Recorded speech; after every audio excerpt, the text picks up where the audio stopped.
Well. We are on time, just like every time. Right on time, ready to start today's stream. I've got a great rookie mock draft for you guys. And guess what? It's the month of April. I've got no April Fool's BS to talk to you about today, okay? All right, everything I'm talking to is straight facts today. We are about 3 weeks away from the NFL draft. 3 weeks away from the NFL draft. It's time to lock in to your rookie draft strategy. Okay, obviously things will change depending on how the draft goes, but it's just time to lock in, ladies and gentlemen. It's time to really get a good feel of this rookie class. What's up, people? Let me know who I'm hanging out with. I see Jordan's in the building. Got B-Fed is in the building. Tin Man is here. What's good, Levi? We got Let's Go. Mike in the building. We've got Jeb in the building. What's up, Landers? He says, what's happening? How we feeling? How we living? Rodney. Matt says, what's with the delay? What's with the delay? All right, what's happening? And then Tin Man says, you must be new here. No, we're right on time, ladies and gentlemen. We are right on time. That's absolutely correct. Mike says Zach would be late to his own funeral, which is sad, but I don't think it's false either. And at least I am consistent. What you guys know for sure is when there's a live stream up, I am live streaming at some point that night. It's 100% going to happen. But I appreciate y'all. Thanks for coming in and hanging out with me. I see you guys in the chat showing some love. 22 days until the NFL draft, Macy. What is happening, brother? How we living? How we feeling? I appreciate y'all being here. Look. We're jumping into a real rookie draft, a rookie mock draft today. So before I go any further, I need to let you guys know exactly how you can join me in said rookie mock draft. The first step is to join our Discord, and Nightbot has actually put the Discord link there in the chat. The second, step here, very simple. Under the land community, you will see the mock drafts tab. Okay, mock drafts tab. I'm just going to put a little message saying I am here, okay? So you know exactly where to find me. I'm going to put the link to join today's rookie mock draft there, okay? It will be first come, first serve to all the people in the Discord community. So let me go ahead and paste that bad boy here. Again, first come, first serve. We are going to be using the landing spots from Matt Miller's 7-round mock draft. You know what?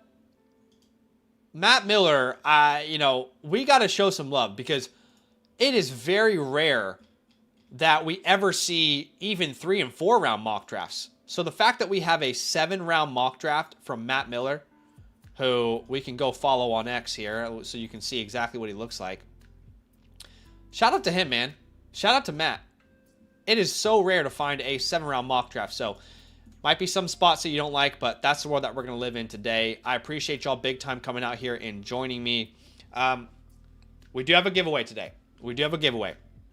Okay, all you have to do to enter today's giveaway, which is to win a live team playbook. That is our tier 1 product here. And if you want to win a live team playbook, it's very simple. All you have to do is simply like today's stream. And step 2 is to type today's code word, which is draft season. Okay, draft season. We are absolutely excited to jump in here. What's up, Jeb? Yep, talk to Badaki. We play Call of Duty all the time. He's killing it, pursuing some awesome things in his personal life. Jalen Polk redemption season. I don't even know why we're talking about Jalen Polk in the chat. What's up, Albert? Welcome in. What's up, Lou? Welcome in. One last thing I want to say before we jump into the landing spots here. If you haven't checked out landleagues.com yet, I officially dropped this site on Monday night. So if you haven't gone out and checked out landleagues.com, the whole goal of Land Leagues was to build a one-stop shop for the best place to compete in Dynasty football leagues. If you're out there and you say, Zach, where do I compete in Dynasty leagues? Where in the world can I compete in a good league that people care about that I can invest my time into? Landleagues.com is exactly where you can do that. It is built for people who are looking for leagues they can invest into. Shout out to Rowan. Shout out to Joel. These guys who are commissioning our leagues are doing great work on the back end, making sure that these leagues are worth your time and effort. And I am happy to report that the Atlas League, which will be drafting on Monday night, is already full. There's never been a league that is filled faster.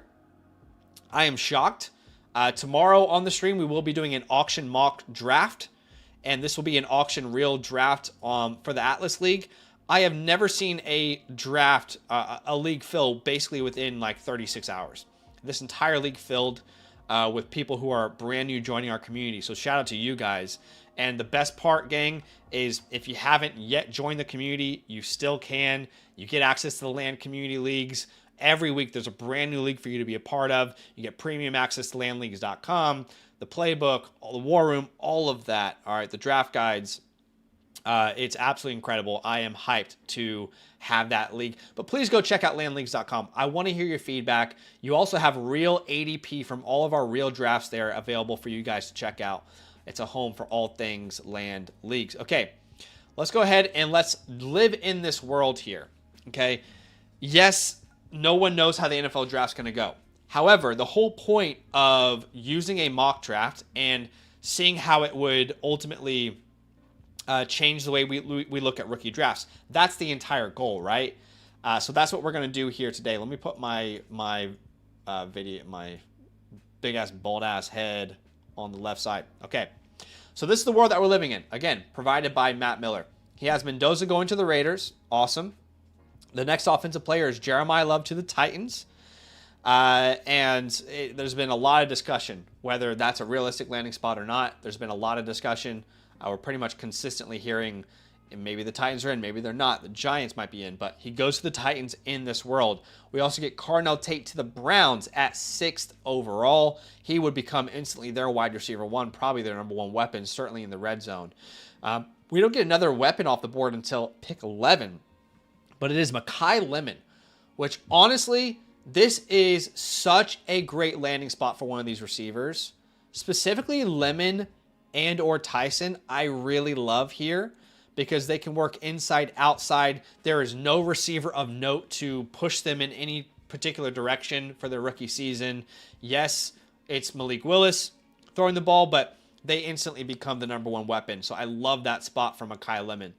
The next offensive player we see off the board is Kenyon Sadiq, 14th overall to the Baltimore Ravens.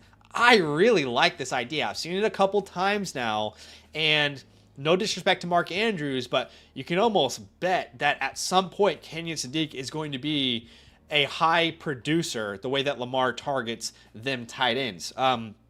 Let's see. At pick 16, Jordan Tyson to the Jets. This is one of those spots that, none of us really like.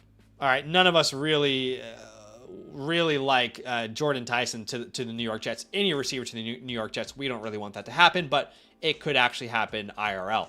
All right, next offensive player we get off the board that matters to us. It's a long time. We got to wait till Omar Cooper at pick 26 to the Buffalo Bills. Good fit for him.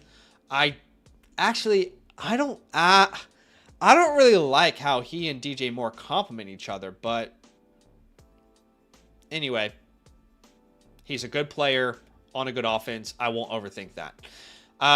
That's crazy because this is one of the first mock drafts I've seen that is maybe doomsday for a lot of you guys out there in rookie drafts. How many total offensive players did we have in round one, guys?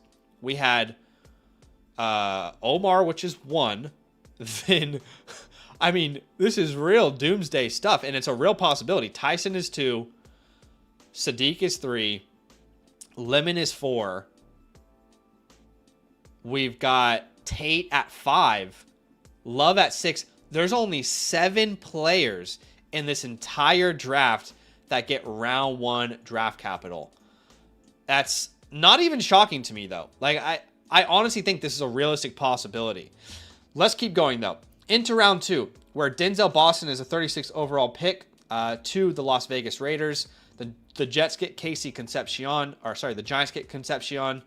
I think he would be a good complement to Malik Neighbors. But you can't claim first-round capital for any of these guys. Jeremy Bernard to the Chiefs. Zachariah Branch to the Saints. Ooh, Eli Stowers to the Dolphins. Y'all know we love us some Eli Stowers. I like it. I like that a lot.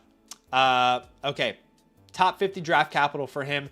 Jadarian Price to the Vikings. All right, That's definitely going to help rookie drafts if that were to be a real scenario. Jadarian Price in this world is maybe the 105. We'll see what you guys end up drafting here. Okay. Next quarterback off the board is Garrett Nussmeier, pick 53. Antonio Williams goes to the Eagles. I do like Antonio Williams there. Drew Allard to the Rams. It's a weird mock draft, but it makes sense. Mike Washington to the Seahawks there. Carson Beck to the Cardinals. Chris Bell to the Saints. Max Clare to the Eagles. Malachi Fields to the Commanders. Not a lot of running backs here. Deion Burks to the Falcons. Deion Burks is a fun player. A little bit of a limited skill set, but a really fun player. He could definitely replace Mooney in that offense. Skylar Bell to the Bears. Love Skylar Bell. Why are we burying my guy, though? We're burying him at this point. Dazon Stribling to the Rams there. Elijah Surratt. Okay. Beef is back on the menu, ladies and gentlemen. I love me some Elijah Surratt. And yeah, he goes round 3. I hate round 3, but the Dolphins is a landing spot where this guy could establish himself. I like it. Sam Roush to the Patriots. Bryce Lance to the Seahawks. Ted Hurst to the Vikings. Brazel to the Steelers. Emmett Johnson gets round 3 capital to the Jags. I talked about this in today's video. I personally would be shocked if Emmett Johnson goes round 3. But I did discuss this in today's video that there's a possibility the Jaguars could still add to their running back room. And they have, I believe, 3 third-round picks. So it's not that outlandish that it could happen. All right, into round 4. You can see some of these landing spots here. You can check them out on your own time. Significant ones, Le'Veon Moss to the Panthers in round 4. Jacoby Lane to the Patriots in round number 4. Any other running backs? Round 5, we get the Cardinals taking Damon Claiborne. Adam Randall to the Dolphins. Jamari Taylor to the Lions. Katron Allen to the Steelers. This is a bad mock draft if you're a Jonah Coleman guy. My God. Not only does he go round 5, but he gets drafted to the Saints. Oh, God, that is awful. That is hell. That is absolute hell if you love Jonah Coleman. That's absolute. I mean, when is the guy touching the field? I know he's a good pass catcher, but you're probably going to see Alvin Kamara be your primary satellite back this year with Travis Etienne getting your first and second down work. Good Lord, that is absolute hell. Look, if you want to check out the rest of it, I'm not going to read round 6 and 7, but 6 and 7, sorry. You can check out that link. I put it in the chat. I will also put it in the mock drafts tab on the Discord so you guys can follow along with me as we go. We do have 3 spots remaining, so I'll go ahead and put that link in the chat if anybody wants to join. And by the way, if you don't have a free account with the promo code LAND yet, I'll put a link in the chat for you. That is all you need to do to join any mock draft. Anytime I'm live doing a mock draft, you can join me by simply creating a free account on the Flock site using the promo code LAND. We have 1 spot remaining. I appreciate you guys big time. Yes, it is true that Puka Nacua has checked into rehab, which honestly,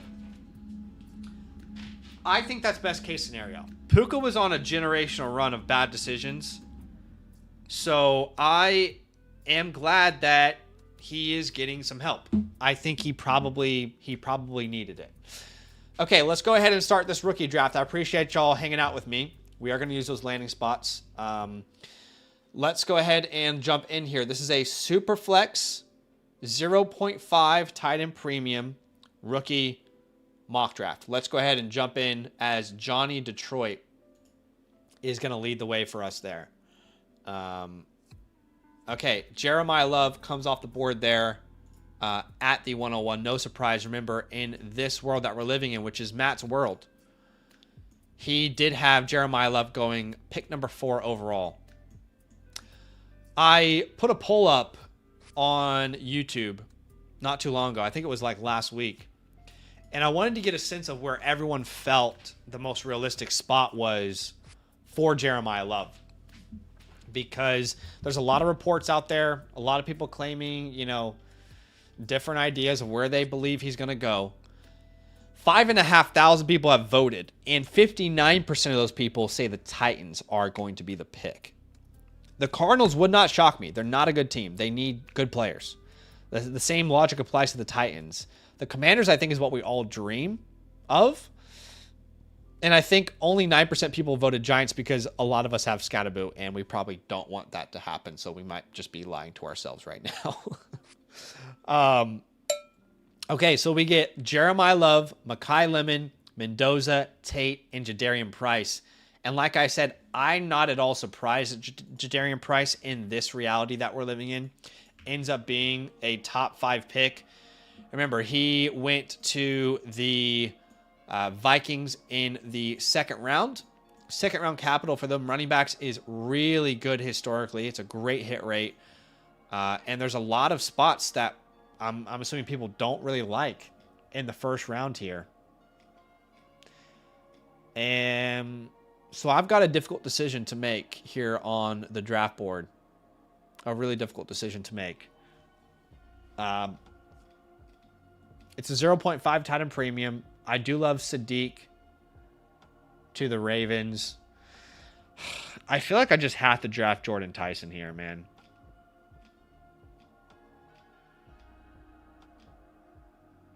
I feel like I have to.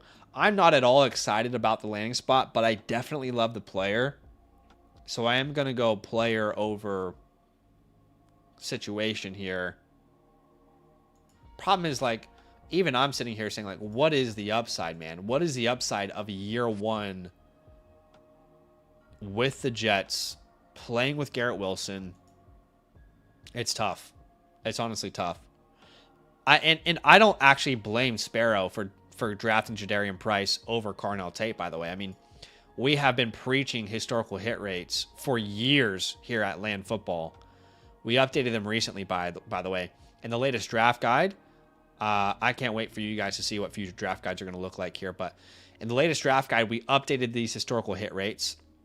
I want you guys to take a look and see if you guys have any questions. But in the past, I allowed any player to hit no matter at what stage of their career they hit. But I thought that was a little unfair to how Dynasty actually works. In my opinion, if you don't do anything in your rookie contract, you are pretty much a useless asset in Dynasty football in the markets. That's the way the markets react. So I actually changed the qualifiers a bit this year, and I made it, you have to have a hit in your first 4 years. So your rookie contract, I give you 4 years to make a hit. Let's be honest, that might be too gracious on its own. Now, let's be honest, like, there's plenty of players who do nothing in their first 3 years and people do not care about them. But I changed that slightly. And I also added to this data another qualifier that we only add a class to the hit rates after their second season. So for example, the 2024 class is a part of this data, but the 25 class is not. And I go back and I think about JSN. Like, JSN wouldn't have been a hit after his rookie year. It feels unfair to have that skew the data. So that's the way the hit rates work at the moment. Your star hit rate, it stays the same. Have to have a top 24 point per game season for running back or wide receiver. Top 12 for quarterback and tight end. For the superstar, again, stays the same. Top 6 for quarterback and tight end point per game season for running back and wide receiver. It's top 12. But this is why I've always preached this. It is another reason why after the combine last year, when I realized, oh my God, Hampton is going to be a first-round pick, he became a locked and loaded 102. Because you look at these historical hit rates for round one running backs, there's not a better bet that you can make in all of Dynasty football. We know that. But also round two. I mean, truthfully, if you look at just these round two hit rates for the star status, a round two running back has a better hit rate historically than a round one wide receiver. Now, it's different when you look at top 10, I mean, which is numbers that we've already done. The top 10 hit rates for receivers are great. 67% hit rate for star status, 40% only for superstar status. But again, that running back spot is just so juicy. Anyway, so I do not at all fault anybody. If there is a running back that goes round two, and I don't think it's possible, or I don't think it's likely, maybe the Seahawks do it because they have to replace Ken Walker.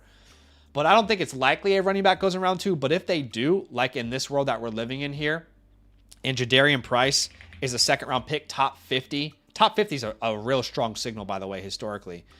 and he goes to the Vikings, I have no problem if you want to start floating the idea of, do I take Price 104, 103, 105? I don't think that's outrageous at all whatsoever. But let me know what you guys think about those changes to the historical hit rates. The only goal I have here really is to make sure that it's as accurate and as useful as possible to you guys, the users, right? What's up, Mason, in the chat? He says Vikings second round is the best thing possible. I definitely agree. He says, sorry, maybe you said this, but Puka, move it all in your ranks. No, not really. I mean, if anything, I know this sounds maybe silly, but I might move him up after today's news, simply because I just think he needed help.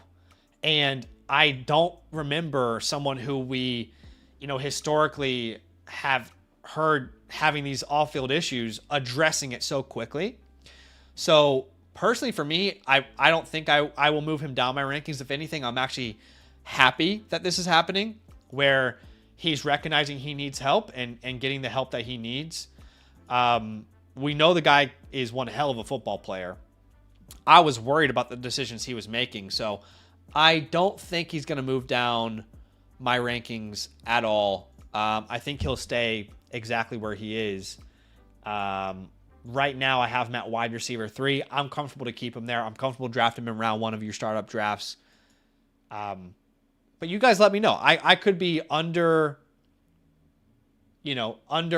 to the news myself, but this is just the way that I'm reading it personally. Okay, we have Sadiq at the 107. Makes sense. Tight end premium goes to the Ravens in round 1. Cooper at the 108. Those are really the 3 guys I was considering at the 106 myself. And yeah, I'll be honest, like if this were real life and we were using Matt's 7-round mock draft as reality, which is the whole purpose of today, I think there would be a massive, and I mean massive, drop-off after the 108. I just think the drop-off would be huge. And I love Eli Stowers. But those round 2 tight ends are not any guarantee whatsoever. Round 2 receivers, it is very tricky, guys. Even round 1 sometimes doesn't have the best hit rate for receivers. But to me, I do think, thank God Matt put a running back in round 2, because I really think this 7-rounder is very much a doomsday scenario for rookie drafts. We already have a lot of questions on this class as a whole, but that 108 cutoff is steep in my opinion.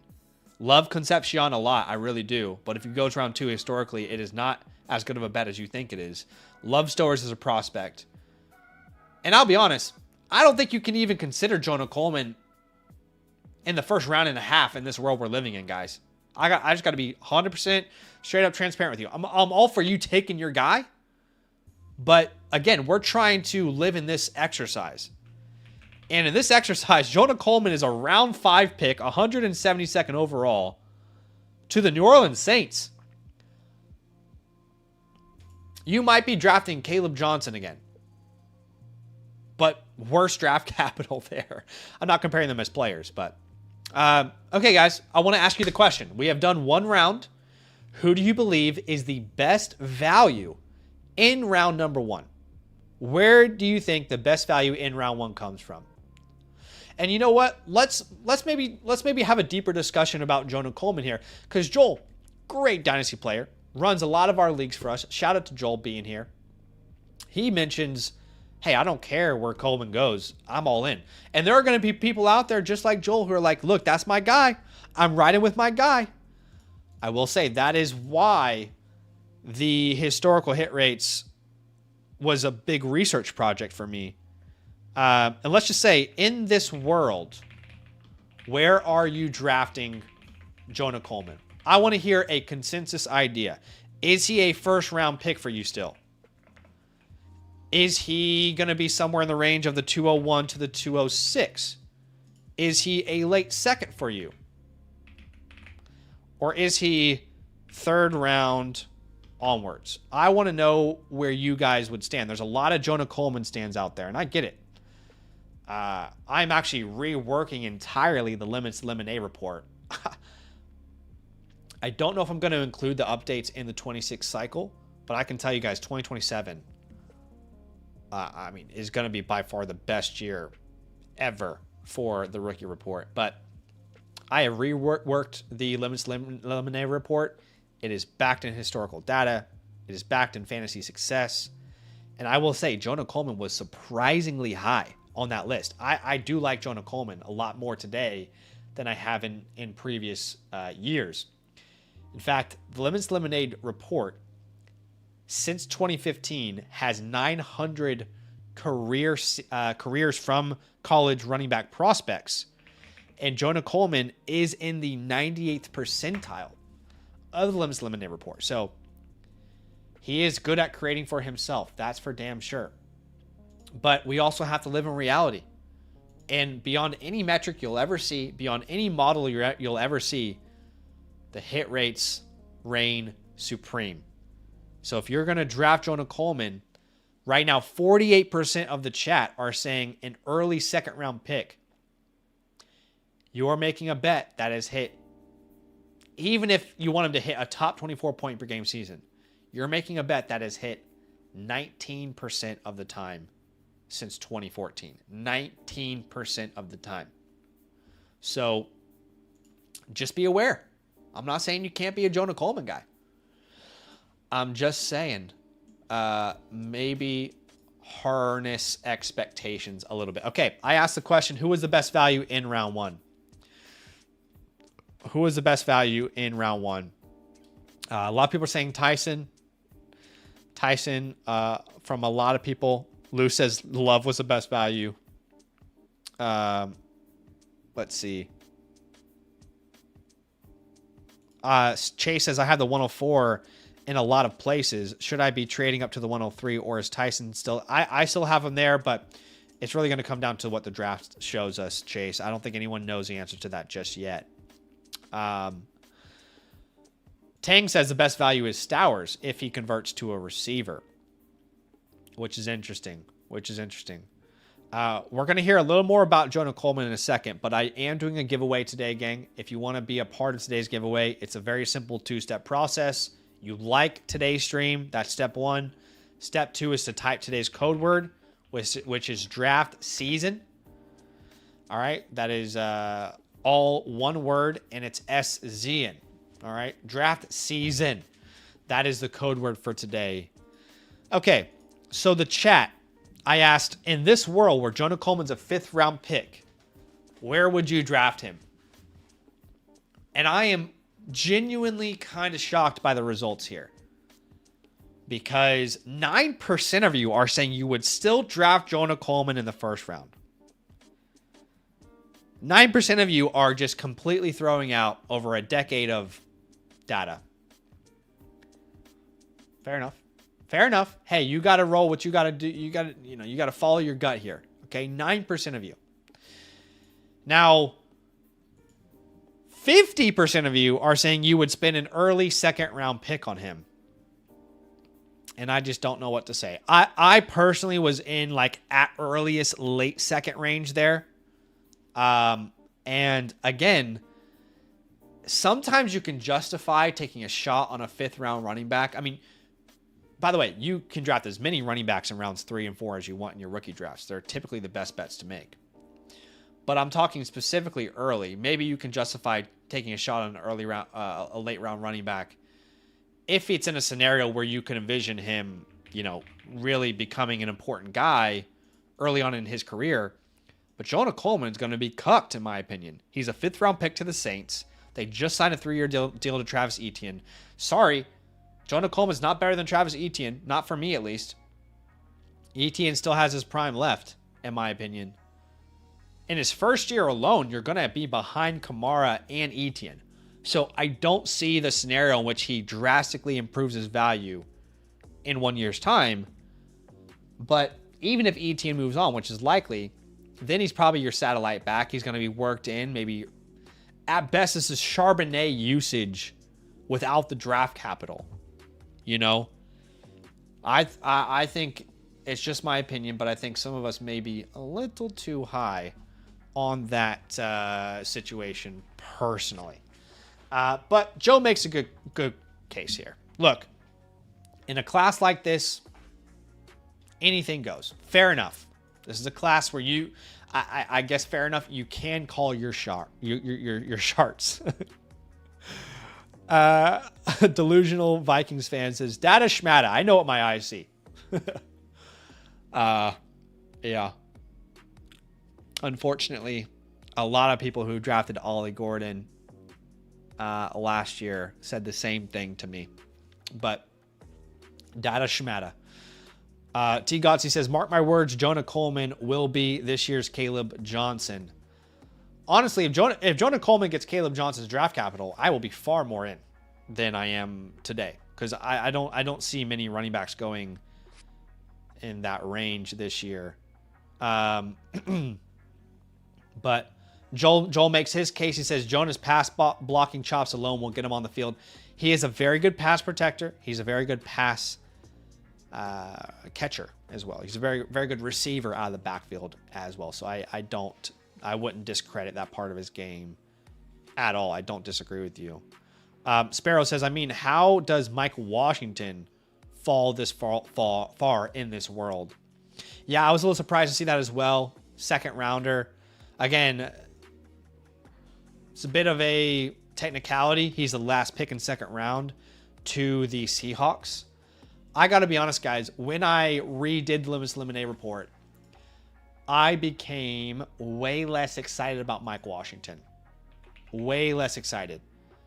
I'm not prepared to show you what the report looks like just yet, but I can tell you that Mike Washington, there have been 894 to be exact. Let's just call it 900.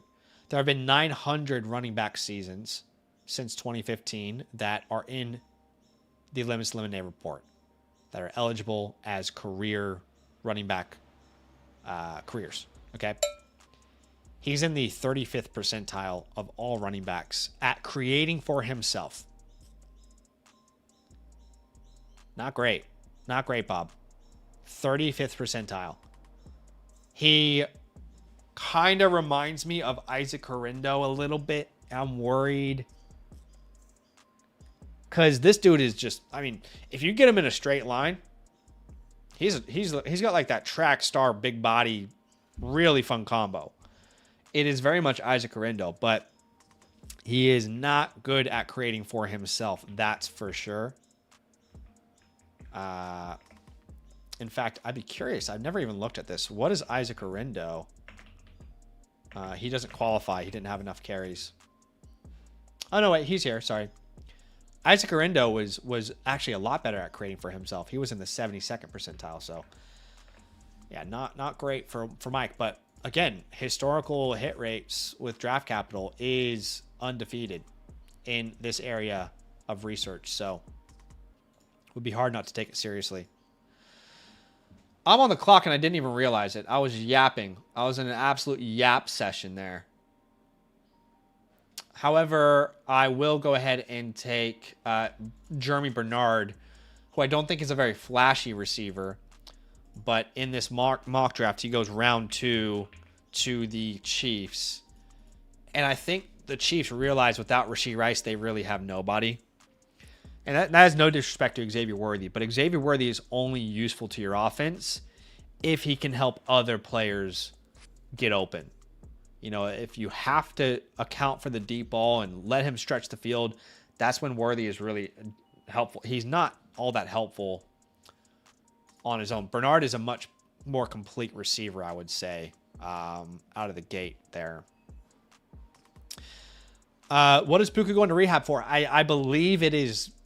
I don't know. I don't want to speak. Someone in the chat say if you know. I don't want to say something that I'm imagining it's like alcohol, but I could be wrong. Yeah.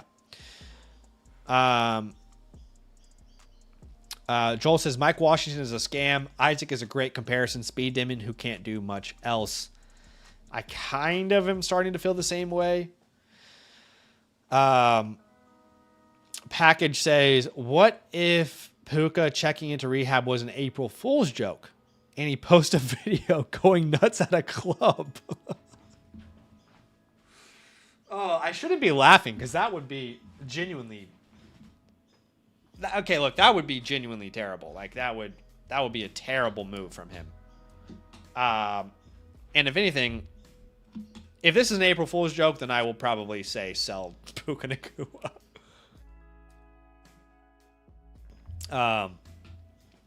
But yeah.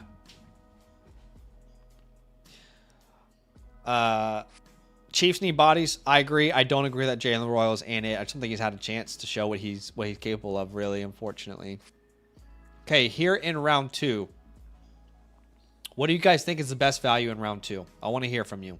And I want to hear, would you like to do another rookie mock draft together? Should I pop off another one? Do we want another group of people in here to do another rookie mock draft? We can do that if you like. What's the best round 2 value? Ty Simpson's not a first-round pick in this world. He is a Cardinal in round... Oh, no, wait, that's... I don't know why that came up.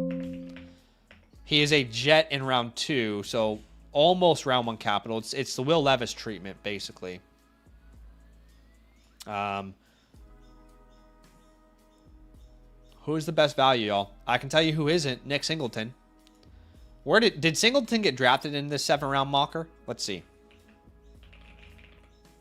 Nick Singleton. Okay, Nick Singleton was okay. I will recant my statement. I think I skipped over him. He's a round 4 pick to the Texans. Could be much worse landing spots out there. However, I wholeheartedly believe he would not see the field over Woody Marks or David Montgomery. But it's the late 2nd in this class. Get your guy if that's your guy.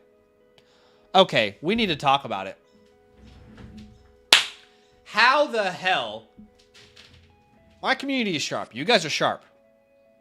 And honestly, maybe I need to hold my own hands up and say, I'm at fault here. Guys, how do we let this happen? How in the world did we let Emmett Johnson fall to the 302 when we are living in a world where he's a 3rd-round pick to the Jags? There are far worse bets to make in this draft than a 3rd-round running back. It's, technically the comp pick area, so is it really 3rd-round capital? I can see if someone would say that. But you're not selling me on any of these guys that went ahead of Emmett Johnson. I should have taken Emmett Johnson ahead of Jeremy Bernard at this point. But let's talk about it. Right now, I released a video today talking about Bashil Tootin. The Tootin guys probably didn't like it. But if this were to be reality, okay, where would you rank Bashil Tootin? Right now, he's like a top 20 running back in Dynasty rankings. At worst, like top 22. So I'll say RB 18 to 20, RB 21 to 24, RB 25 to 30, or RB 31 plus. Where would you rank Bashil Tootin if Emmett Johnson was a 3rd-round pick to the Jags? And then you've got a running back room of Tootin, Johnson, Rodriguez, Allen. Where would you rank him? I want to hear from you guys. Okay. Let's see. Is there anybody that you guys missed that I could draft here? Is there anyone that I really like that's on the board? Garrett Nussmeier was drafted at the 304. I don't hate that pick at all. Drew Allar was drafted. Not a bad shot there. Come on, is there anybody here that I like? Okay, I don't love this player, but I am willing to draft him here. He was a 3rd-round pick. He was drafted to the Commanders, who have a big need. And no one here has drafted him yet. Has Malachi Fields been drafted and I missed it? Oh, no. Okay. I'll draft Malachi Fields. I am not a big Malachi Fields guy. I could not understand why he was being mocked in the first round. Again, in this world, he's a third-round pick to the Commanders. Commanders have a clear need. So, and there are reports out there that this might be Terry's last year. So you might be getting a potential outside player for Jaden. Maybe they add someone as more of an engine slot. Maybe they draft a Makai. I don't know. But I will take that bet there. Okay, the question was, hey, shout out to Bad Karma, putting Terrion Stewart on the board. By the way, did Matt mock Terrion anywhere? Did Terrion get drafted? I'm worried he didn't. No, he didn't, guys. I really think Terrion Stewart's going to go undrafted, and it's going to be such a travesty. Someone has got to give the guy a chance. Someone has just got to give the kid a chance to play ball, man.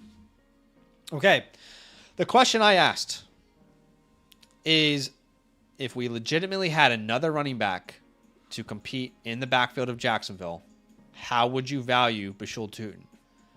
Again, we had pick 100 here was Emmett Johnson.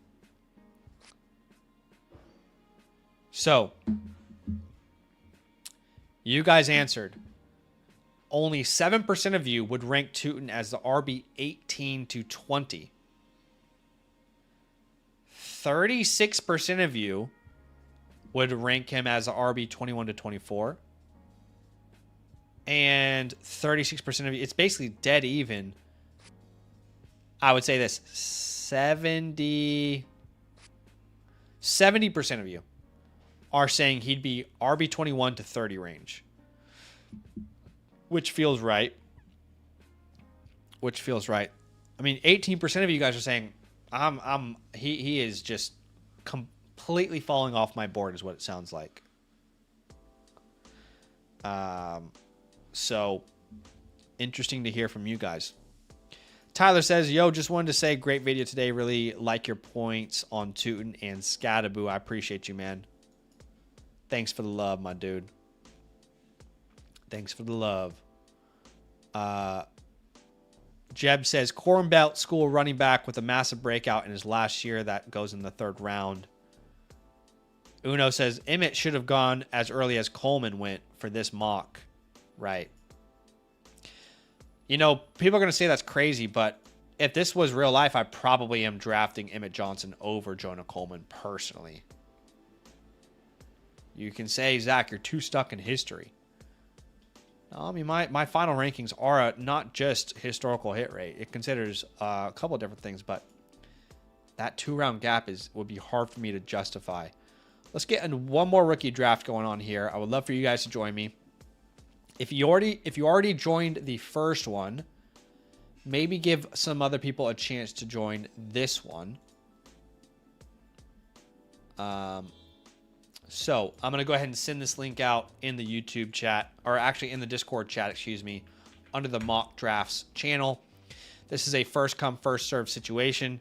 Again, if you've never joined the mock drafts that we're doing here, you can at any point. All you have to do is join our Discord. Under the land tab, there's a mock draft tab there for you. And if you've never created an account on the Flock site, you're like, where are you drafting? We're drafting on the Flock site. You can create a completely free account. Just use the code LAND at sign up. That way you can jump in with me. But I gave first right to our Discord. Now I will let anybody join here on YouTube. Let's go ahead and get that thing filled up here for you guys. Again, if you guys haven't checked out landleagues.com, I launched it on Monday night. The response has been so good. The one-stop shop, the whole reason I built it, the one-stop shop to compete in a good dynasty league that you can invest your time and effort into, knowing it will last. That is the entirety of the reason that I built this site, simply because I wanted to give you guys an opportunity to experience dynasty to its fullest, to be able to invest into a league that you can care about, where it can really be worth your time. So check that out. We'd love to hear you guys' feedback. And we also store real draft ADP on the site as well. 3 spots remaining in this rookie draft. Let's get y'all to jump on in with us. Sammy says, can't believe you're not auction mocking right now. Some guys don't want it as badly, I guess. Oh. I honestly think that Monday night, Sammy's going to wipe the floor with me. I really do. I think I'm going to be looking like an absolute fool in the auction draft Monday night. Like an absolute fool. Let me tag our people.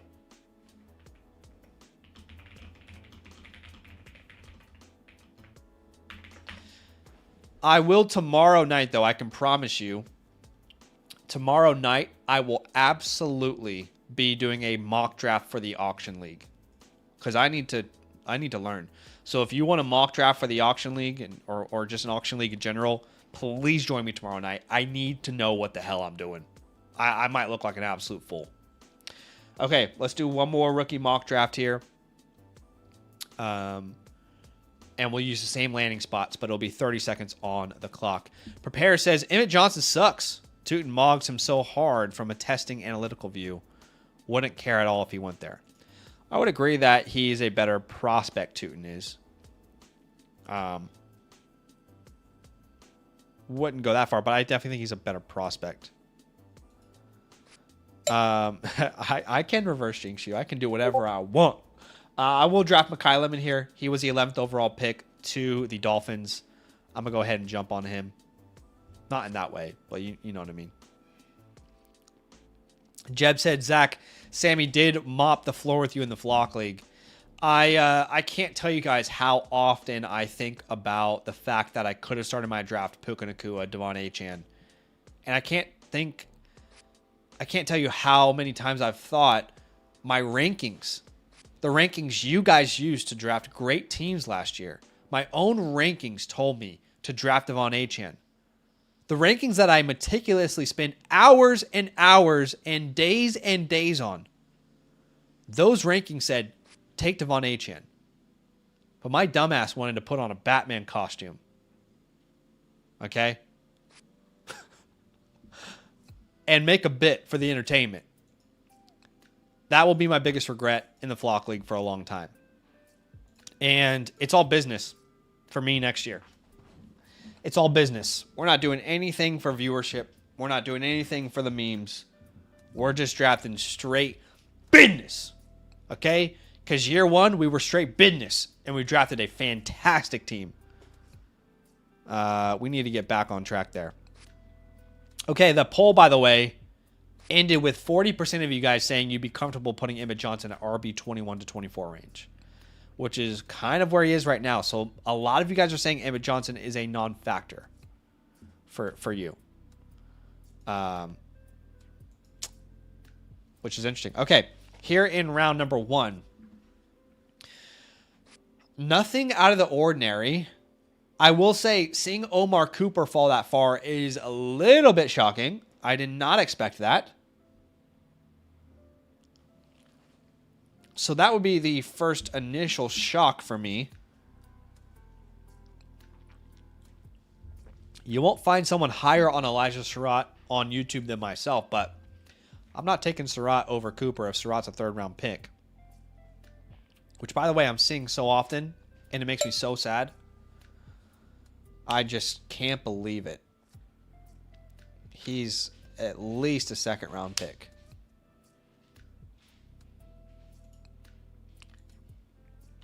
Jonah Coleman goes over Emmett Johnson again. Can't say I understand it with this particular world we're living in.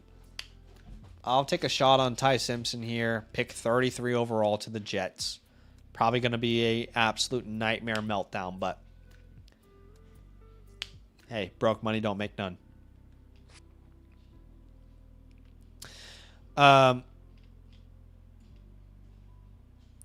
Let's Go says Terrion Stewart's going to be a Colts undrafted free agent. I really like DJ Giddens, but I dead ass think that if the Colts signed Terrion Stewart as an undrafted free agent, he would be RB2 by like week 4. I mean, I would bet it. I would bet it.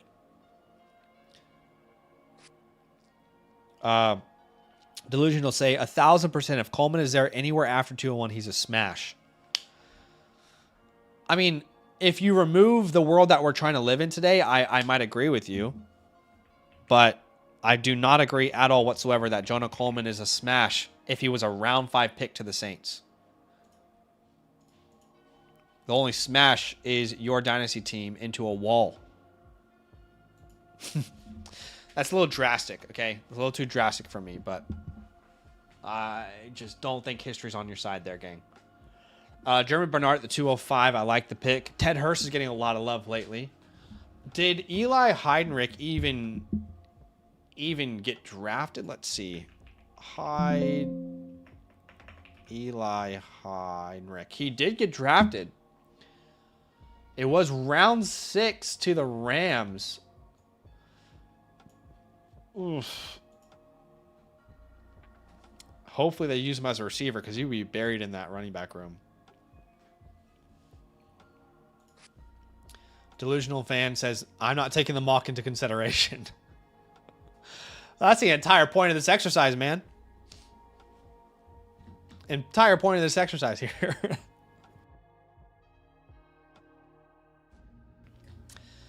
Kay says, Zach, how do you have them ranked? Jacoby Lane, Antonio Williams, Skylar Bell. I like all those names. I really do.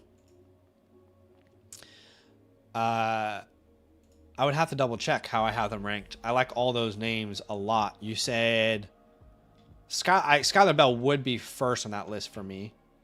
He's my wide receiver 7. Then Antonio Williams and Skylar Bell. Antonio Williams and Jacoby Lane. Jacoby Lane's 9 for me. I've got Williams at 11, but I really like all of them. To be honest, like, all these guys are pretty much in the same tier. I'm a big fan of all of them. I would expect a lot of them to get round 2 capital. But Skylar Bell is the one that I'm probably the highest on. I think he's very underrated. And obviously, playing at UConn, you're naturally not going to get a lot of hype. I mean, UConn is the only independent team outside of Notre Dame, but the difference is Notre Dame typically has a stacked schedule, and UConn typically doesn't really play anyone of note. I'll take Chris here.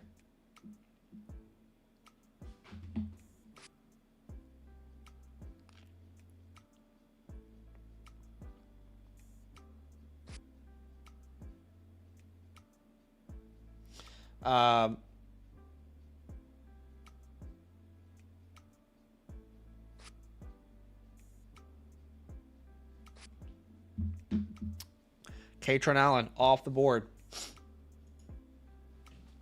Bryce Lance, another rookie who's been getting a lot of hype lately, by the way. If you're not on the Bryce Lance train.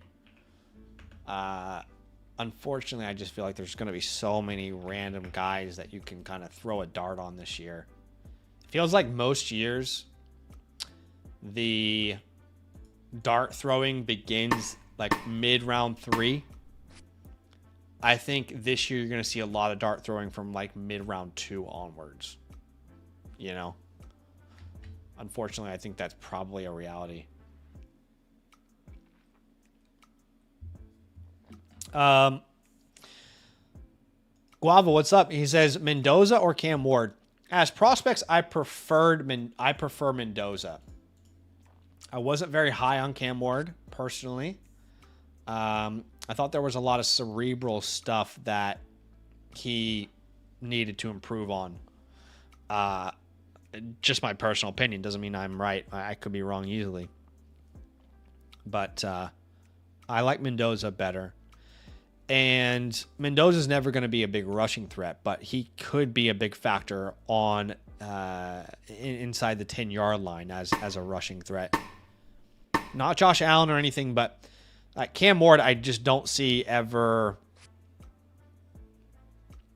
I don't see Cam Ward ever getting like 6 rushing touchdowns in a year. I could see Mendoza doing that with his big body.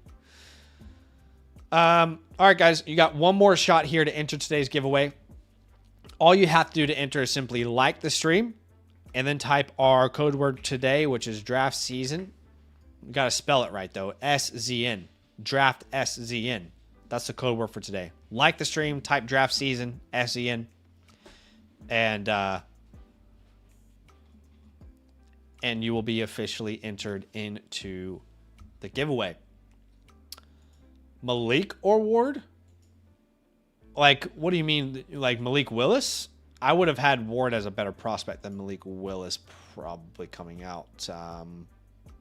Yeah. What's up, Farmer? Don't need to be a land code user for the stream giveaways. The stream giveaways are for everyone who's, you know, just here with me hanging out. T-Gotsi says, do you see the Jags are apparently in extension talks with Parker Washington? Not surprising. He's a good receiver. I think they should do that. Dynasty Dude says, I think Mendoza got that dog in him. Yeah. He's got a little bit of that dog. He's got a little bit of that puppy. What's up, Crazy or Casey? Price was mocked to the Vikings in round number 2. So that's why he was drafted as high as a 105 here in this world that we're living in today. And again, it's just a fun exercise. You know, it's just fun to kind of discuss if this were to be a reality, how would we adjust in rookie mock drafts? But all right, guys, let's go ahead and jump into this giveaway. I have plenty of playbooks to get into today, so I do need to jump into that side of things. Some trade questions as well from y'all. 42 entries. So let's go ahead and spin the wheel. Okay, here we go. 42 entries. Good luck to everybody. Okay. Hope everybody wins, but only one person will. Here we go. To win a playbook on today's stream, the 1st of April, 2026, we have 10-man 3342. 10-man 3342 is a big-time supporter, so I do love to see some of our, you know, consistent viewers win these giveaways as well. All you got to do, my friend, DM me on Discord. Send me a screenshot of your YouTube account, and I'll make sure and hook you up. Just tell me your Flock Fantasy username as well. I believe you already have an account. If you don't, just make sure you use the code LAND at sign up. That way I can find you on the database. You know what, Jeb? You got to keep speaking it into life there, my friend. Got to keep speaking it into life. Okay, let's jump into the next part of today's stream. Thanks for hanging out and jumping into those mock drafts. Let's hope that Puka Nakua is going to be okay, my lord. But let's go into some trade questions. I am going to be getting into some Dynasty playbooks here. There's 3 levels of playbooks that you can buy. The live team playbook comes with by default with your membership. The priority pass skips the queue, and the pro pass doubles your playbooks. Those are all the options for you. I will be reviewing people's teams tonight. Absolutely is a queue that you can join if you want to get a team review on tonight's stream. You can either use the promo code LAND, become an annual Mother Flocker member. That's the best bang for your buck. The other option is going to the a la carte store and buying a team review there.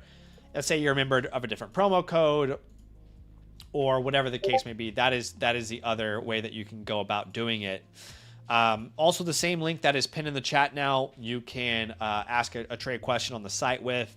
Last thing I'll say is your membership today has never been better than it's ever been for the offerings that I'm giving, right?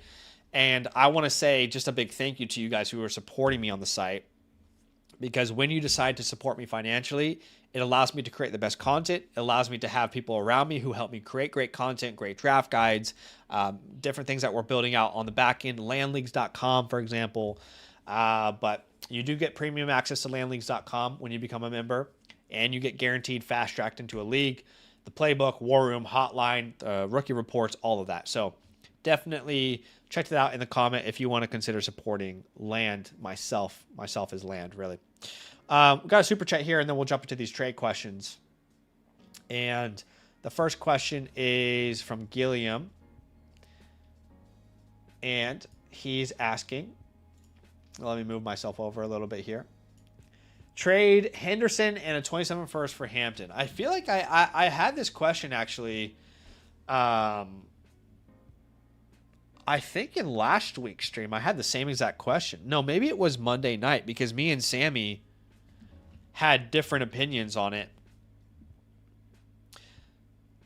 Other running backs are Scat, Walker, Genty, Harvey things. I mean, look, if you have a completely stacked roster and you have a starting lineup that isn't very deep, it's a small starting lineup, then maybe you could justify this. If the first you're trading is projected to be early to mid, I would say no, I'm not doing it.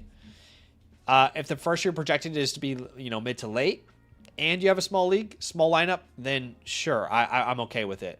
I do think Henderson will develop into a better player than he currently is being, discussed as. So I think giving up on Henderson this early is difficult. Even historically, there's so much data to tell you that guys with that type of capital have a really good career. So I'd be hesitant to give up on him too much, too quickly. But if you have such a stacked team and small lineups and, you really just have too much depth to start, then that's the scenario where I think you could maybe justify it. Okay, let's jump into these questions on the site. Starting off with L Band YK. He says, I'm receiving a 28 first, not a 27 first. Okay, so that's a 28 first. Okay, am I reading this right?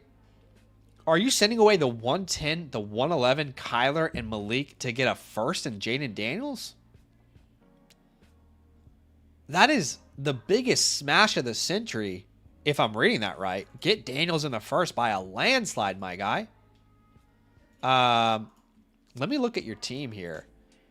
If you made this trade, you would be starting Daniels and Stafford. Don't love quarterback 2, but you have so many mid quarterback 2s already. Then you'd be starting Gibbs and Hampton. Could really use another RB there. Puka, Neighbors, Bowers in a tight end, no tight end premium. That's your 7. You've got Loveland you can flex. You've got Higgins, Adunze, Rice, Thomas, Waddle that you can flex. It's a good team. Oh, by the way, you're adding Jeremiah Love. We talked about it in one of our recent real draft streams. I don't think it was this week with Samuel. I think it was a previous week with Samuel. We talked about it. Jaden Daniels is undervalued, man. He is undervalued. He is straight getting disrespected in the dynasty streets.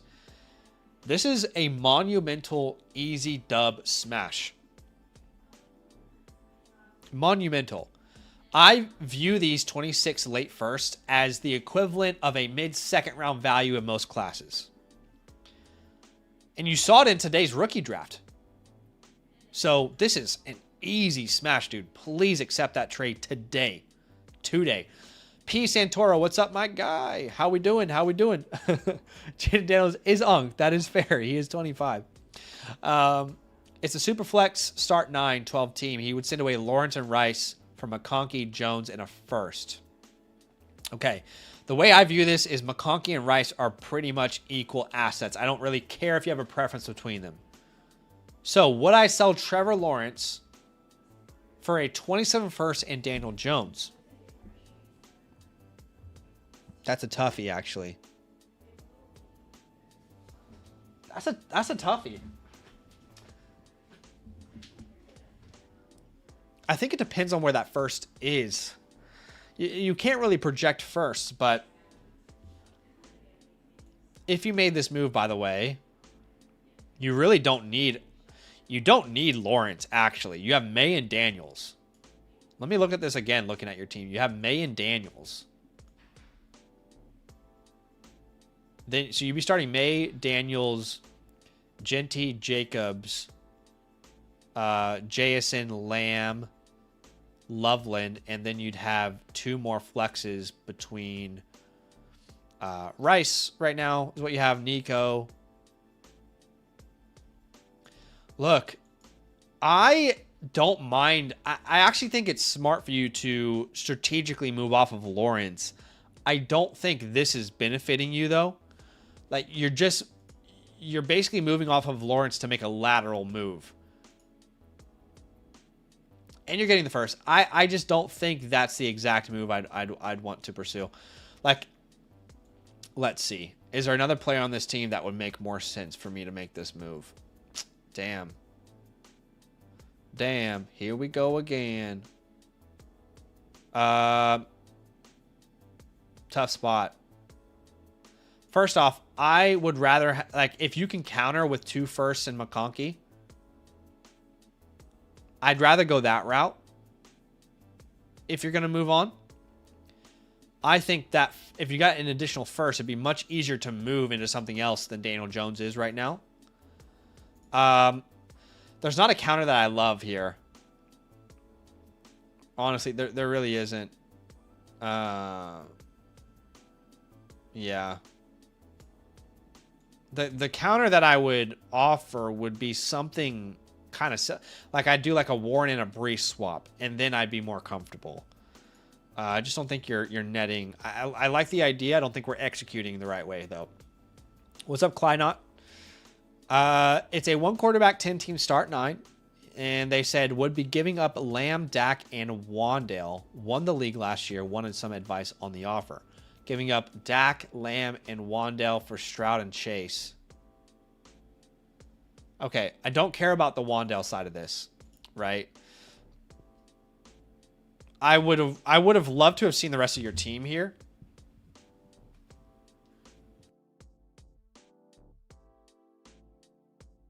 You know what? I was thinking from a super flex perspective. In a 1 quarterback, this is a no-brainer. Yeah. I'm sorry. It took me a second there, but I'm assuming you've got great depth. It's only a 10-team league. I'm assuming you can do a 3 for 2 or a 2 for 1 here. And, yeah. I'm assuming you don't need Dak in a 1 quarterback, 10-team league. He's probably not that important. You've already got a good quarterback starter, I'm assuming. So that's an easy smash for Jamar Chase. Easy smash for Jamar Chase.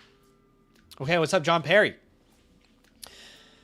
Superflex start 9. He says my 27 first and his 27 second included in the trade. Okay.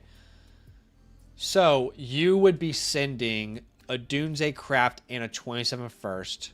You'd be getting a Monra Henry and a 27 second. That's a toughie. There's no team link there, so I can't tell you what your lineup would look like.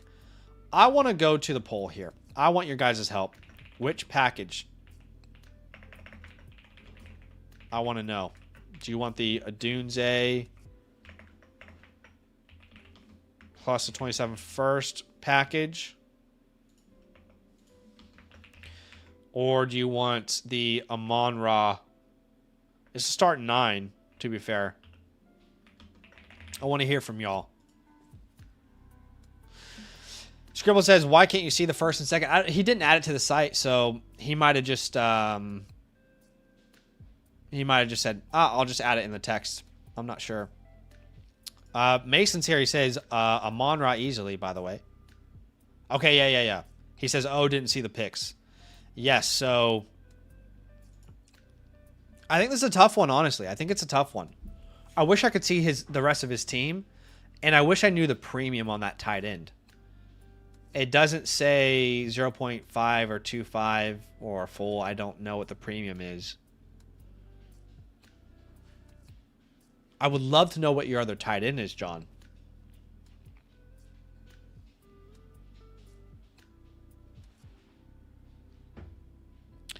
I think that is paying like the top end of Amon-Ra prices, though. I don't think Amon-Ra is going to get much more expensive than that. A Dunze is a great asset. A 27 first, people are obsessed with, and Tucker Craft in the tight end premium league. Like Hunter Henry's a 0. I know it's tight end premium, so like he'll be streamable. But for dynasty value, Hunter Henry is essentially a 0. I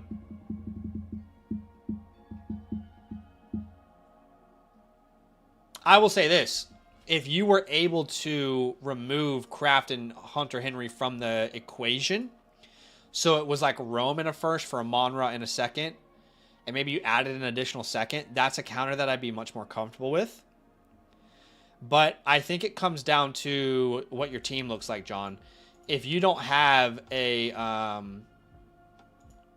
tight end that you can start regularly, like if this is the missing piece for you, if you got a tight end that you love already, it's only a start 9, you've got great quarterback room, running back room, you don't need to improve much, this is a missing piece, sure.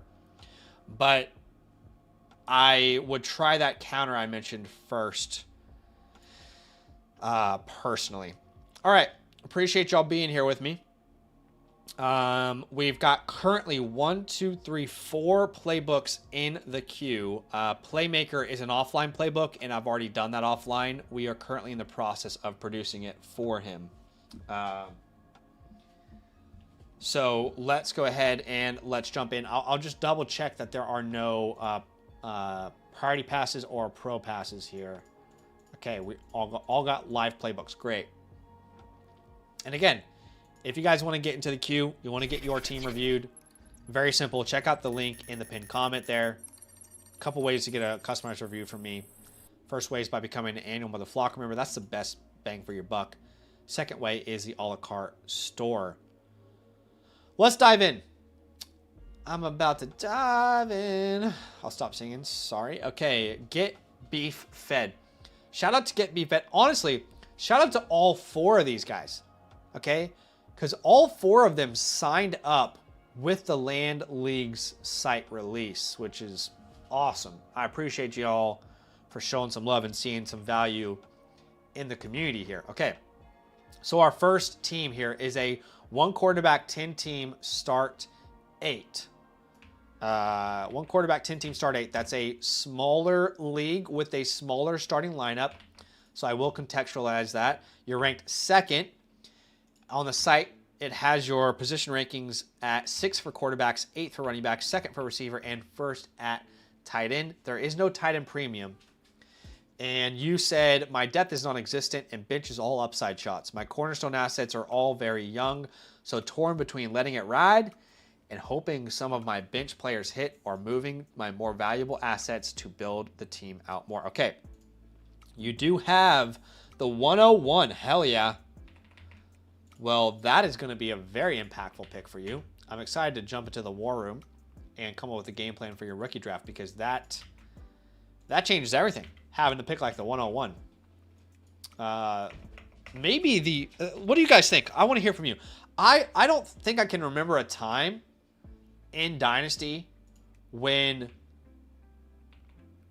How do I explain this? I don't even know how to explain it well. Like, the 101 is always really valued comparative to the class. People always want the 101, obviously. But I can't think of a draft class since I've been covering Dynasty where the 101 is more coveted amongst the entire class. And like rightfully so, honestly. It just feels like it's so valuable. And like I said, rightfully so. Okay. So, in a 1 quarterback, 10 team start 8, we are starting Caleb or Dart. That's great. Then we're going to start Love, Walker, Neighbors, London, Bowers. That is such a good top 6. 6, 7, sorry. And then you've got, what is it, 2 more spots? 2 more spots to fill. Those last 2 spots will be between Harvey and Burden. Maybe you add a Golden to your flex if he pans out. Brooks, Monongai. I really like those assets. Here's what I would say. Overall team grade as of today. I think I put you at like a B+. This feels very B+ to me. There's a couple moves that we can make where I think you could probably sneak into more of the A- range. I absolutely think you should be contending with a roster like this. There's literally no reason not to. This is a great roster, especially with how small the starting lineup is. Your untouchables. These are guys that you don't move. Brock Bowers. I would say Malik Neighbors, but I would also add the 101 to that, by the way. In this league where depth does not matter that much and hammers win leagues, you don't move those 3. As far as holds, I would hold Jonathan Brooks for sure. I love me some Jonathan Brooks. I would hold Matthew Golden. I would hold Jalen Coker. I would hold Terrence Ferguson. These are all prospects that I like, or young players that I think could definitely grow. If you need to drop some spots, you can drop some players. Excuse me. You can drop Isaiah Bond if you like. You could drop Theo Johnson if you like. You don't have to, but it's such a small league. On your waiver wire, Kyler Murray is out there. I'm just going to note that at the top of your chalkboard because I feel like we might be able to move one of our quarterbacks if we know we can pick up Kyler off the waiver wire. Pacheco should also, he should be rostered, man. You know, okay, so we're definitely going to add Pacheco and Kyler Murray. I would drop Bond and Theo Johnson to add those names. I would roster Pacheco probably over Braylon Allen as well. It's not even that I like Pacheco. It's just he's in such a good situation. You've got some really good waiver wire options on your bench.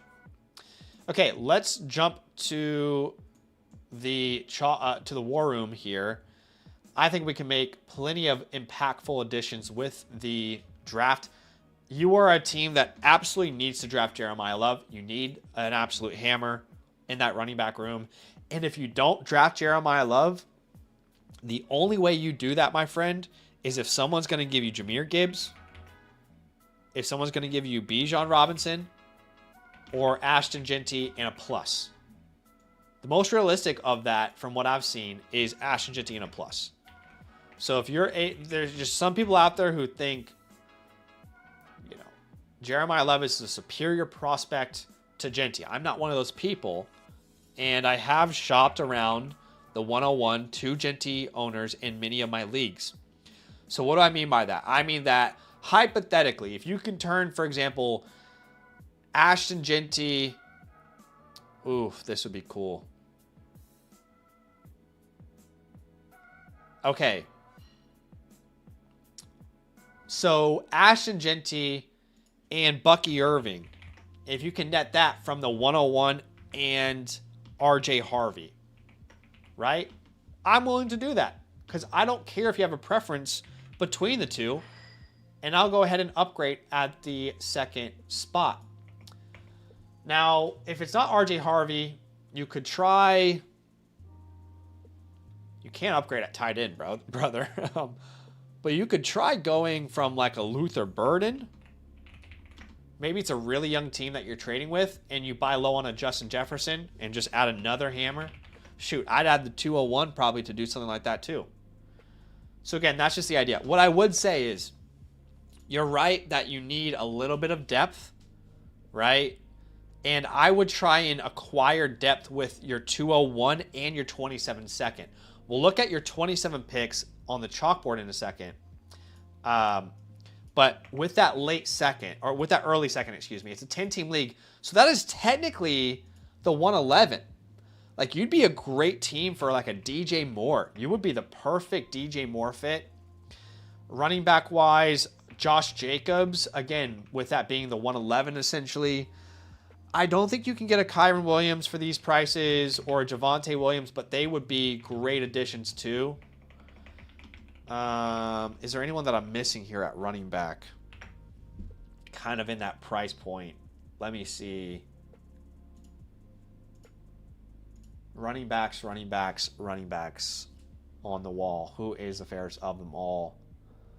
Like, you're a team that I think could take a shot on a Scatterboo at that price.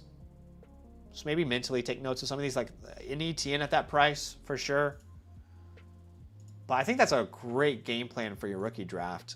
Let's go ahead and let's jump into your chalkboard. And I'm realizing that you're in the chat. He says, also the league is 2 running backs, 3 receivers, and a flex. We have to go for free agents in the draft. I hate that. I mean, there's nothing you can do about it, but I hate that. Okay. That's so annoying. Like, the waiver wire should mean something. So many leagues are just removing an entire part of the game. Anyway. Well, you could essentially spend like the 301 on these players. So Kyler Murray, Isaiah Pacheco. Anyway, that does kind of ruin the idea of like selling one of these quarterbacks. But let's go back to what we were talking about. The 201, we talked about getting a veteran wide receiver. However, you could also do that with your 27 second. Whatever second you believe is the least valuable. People love the 27 class. And I would love for you to add even just one vet, man. Like, you really don't need, because if you keep your first, if you keep, at least 1 second,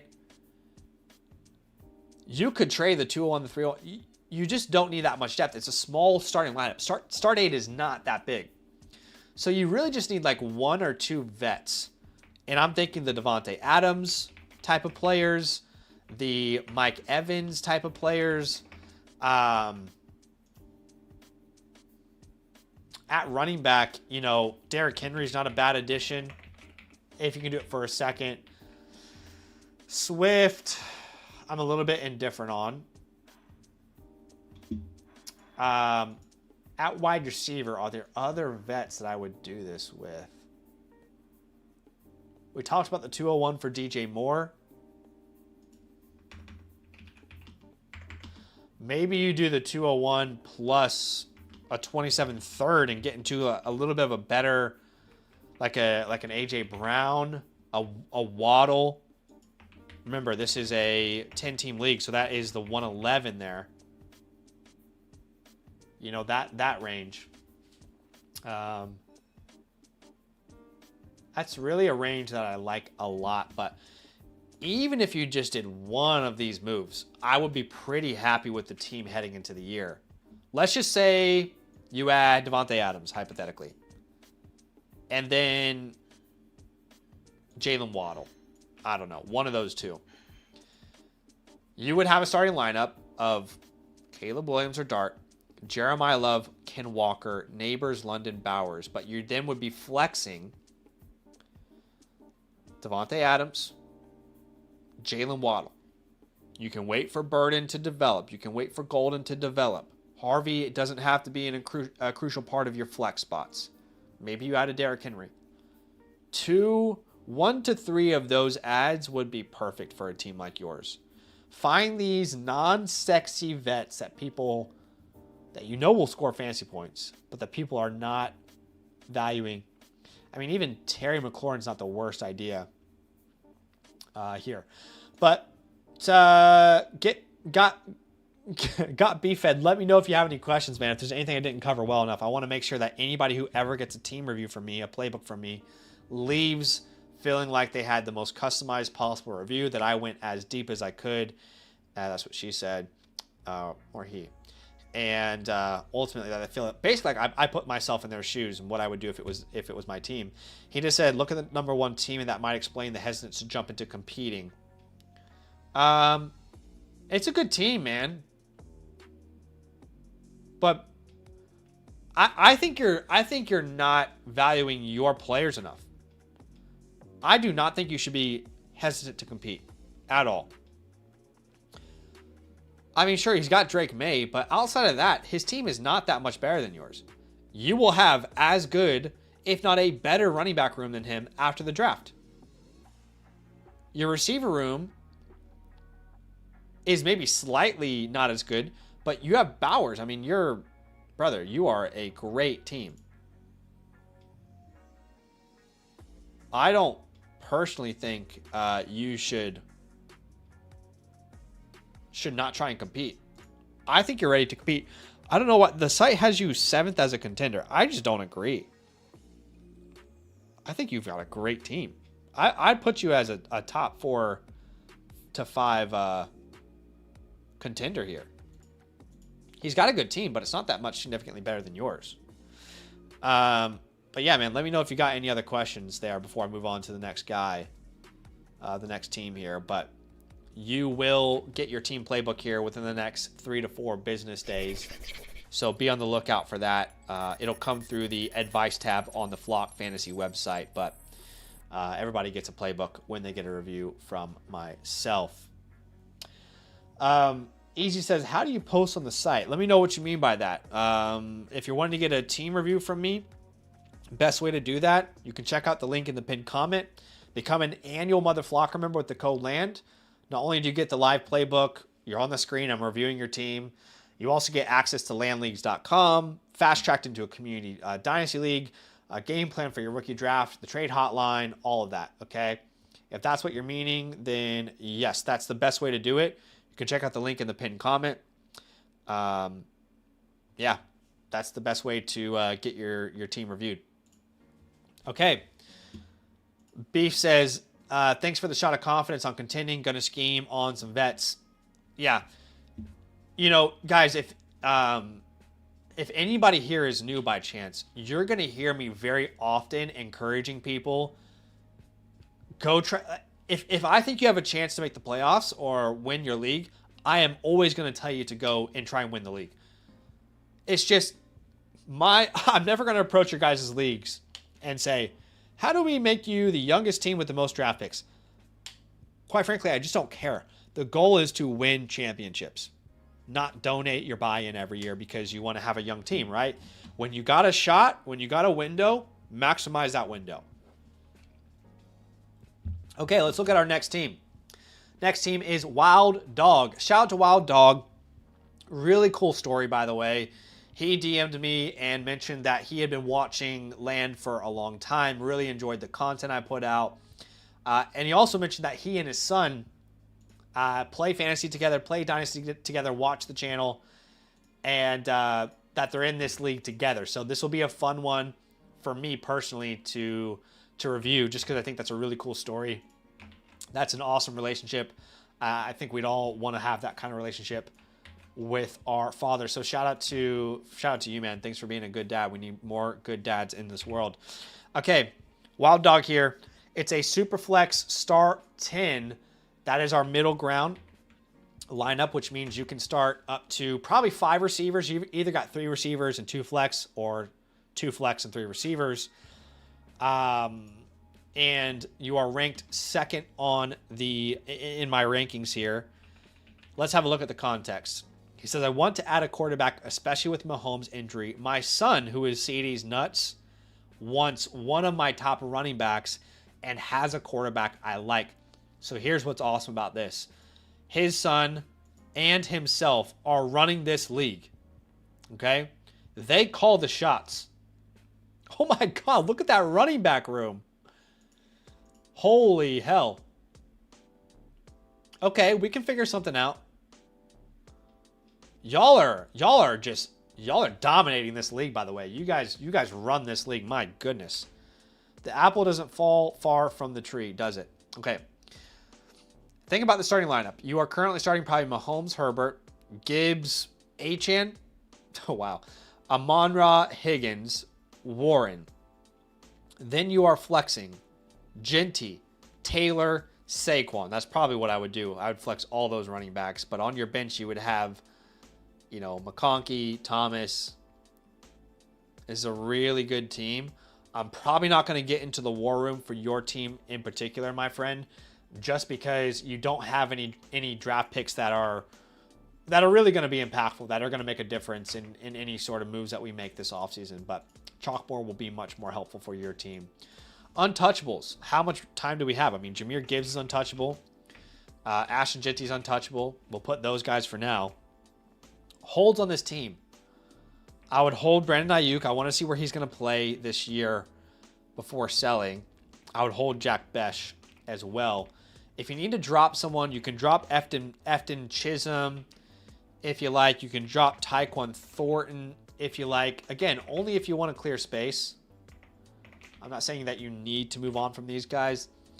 And your waiver wire doesn't have much worth mentioning anyway. George Halani is worth rostering just in case they don't draft someone in the draft, but there's not anyone too impactful to mention there. Overall team grade. I mean, this is a fantastic team. This is an awesome team, man.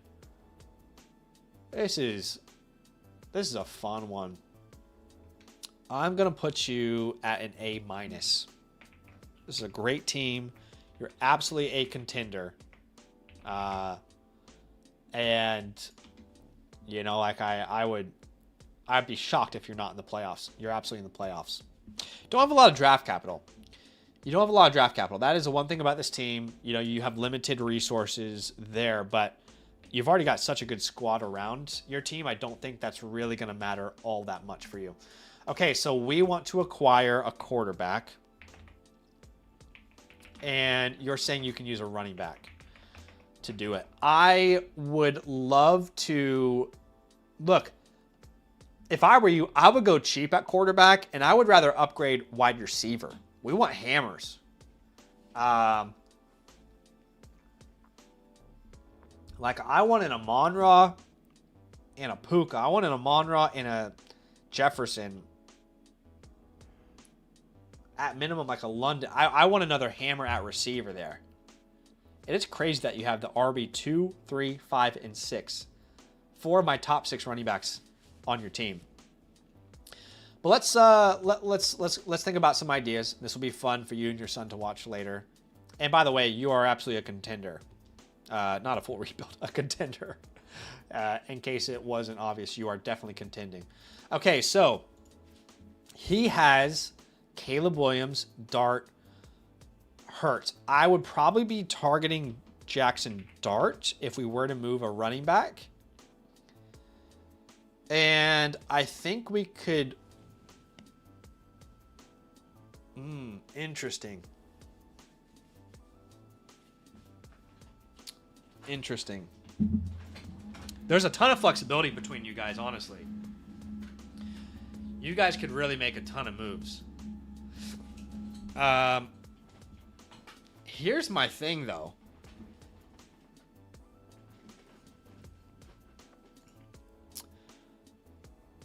I would much rather build strength at wide receiver.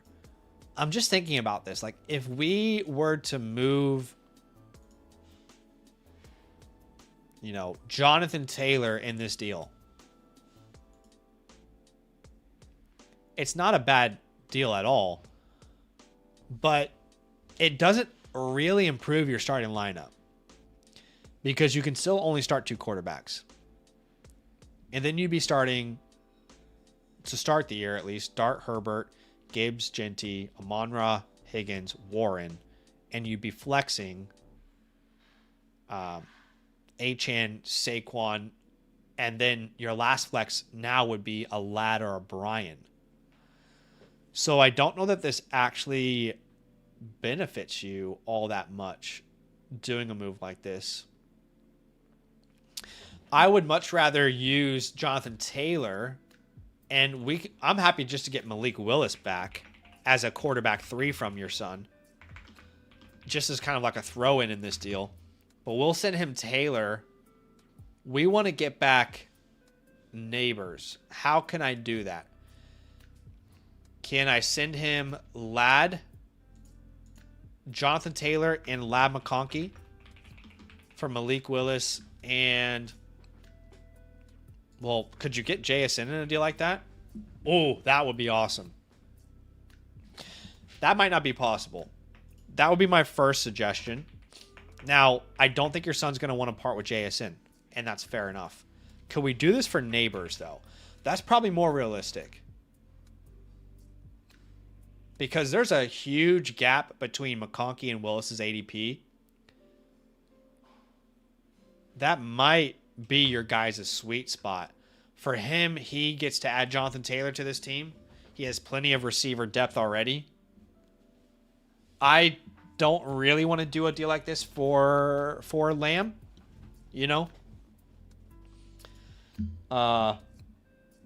just kind of thinking out loud here as I'm going. I don't want to do a deal here for CeeDee Lamb.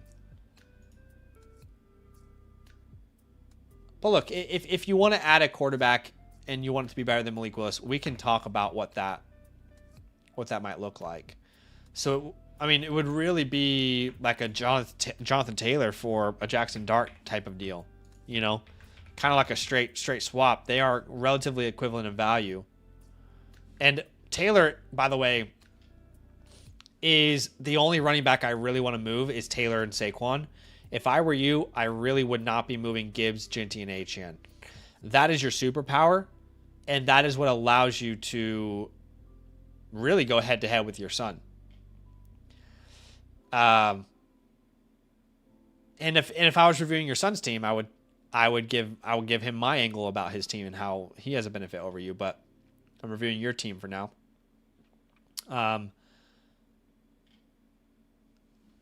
So that's really the angle that I would take. I mean, I would do Taylor for Dart. I would do Taylor for Hurts. if he wants to give you one of those two names. Not fair to ask for Caleb or Drake for Taylor. However,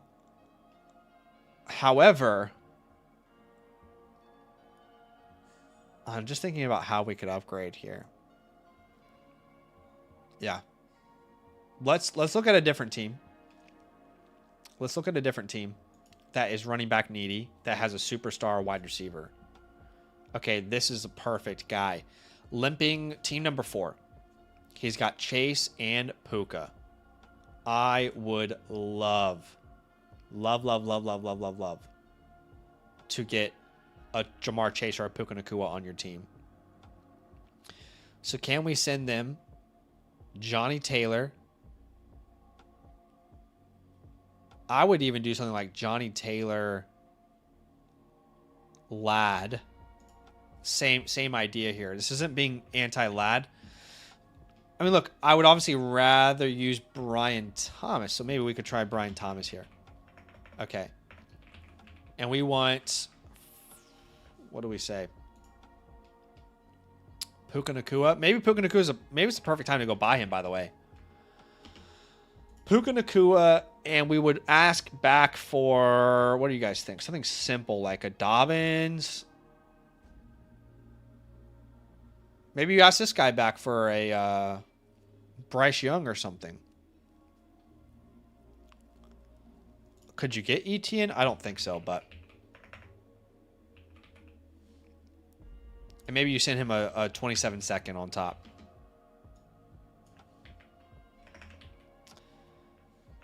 Jaden Higgins isn't bad. I saw someone put that in the chat. It's not bad. I wouldn't send a second to do that one. And maybe if you had to include McConkey to get this deal done instead of Thomas and you don't need to use your second, I would do that too. But I would love that. Chase is going to be harder to acquire. Let's just say that Chase is probably more this deal where it's Jaden Higgins and Jamar Chase. Jonathan Taylor, Brian Thomas. Yeah. I don't think you'd actually even get Higgins back. He's going to be harder to acquire. There might not... Okay, Jefferson here. Can we get a Jefferson Stafford? So we'll send you Taylor. Do they need tight end? No. Damn.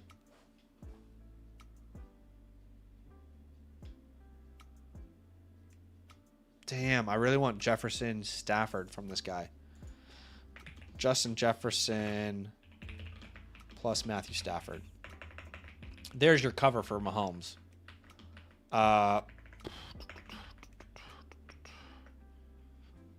We might have to use an Achane here. Yeah, I hate to do it. I would rather use Taylor, but I don't think he's getting you in the door. Look, if you could do something simple like a Johnny Tay and a second next year or something, then that's a no-brainer. But I think you're going to have to use Achane to get into that door. I just think you're going to have to. And if you do so, you probably only need to send back a third at most based off the current markets. I'm not afraid to buy Jefferson, by the way, in case you're wondering about his situation. I think he's got a fine situation with Kyler now. I wouldn't mind buying Olave, but it'd have to be a lot cheaper. Like Olave for me would be like a Saquon swap. That's something simple that you could try as well. And maybe you send a 27-second. Those are the type of deals I like for your team.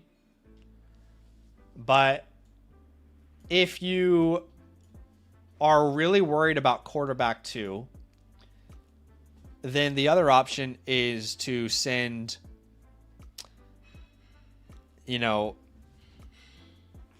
I would say probably like a Trey Harris away for something super simple. If not Trey Harris, I mean, it's got to be something small, like Trey Harris and a third. You know, Stafford. I'm just thinking of real, Band-Aid options for right now. Kyler Murray, I'd probably pay Harris in a second. If not those names, let me give you some other names real quick that you could do deals like that with. Malik Willis, Daniel Jones, Darnold. Those are the names that stand out to me. But, man, I appreciate you so much for becoming a member. Thanks for supporting the show and let me create some awesome content for you guys. I cannot do it without your guys' support. And you will get your playbook here within the next 3 to 4 business days. It should be in the advice tab for you in that span. I appreciate you big time, my dude. And let's go to our next one. D Blessed is in the building. What is happening, my friend? Again, another person who decided to sign up after we launched landleagues.com. The feedback's been awesome. Very happy with it so far. Let's have a look. It's a Superflex start 9.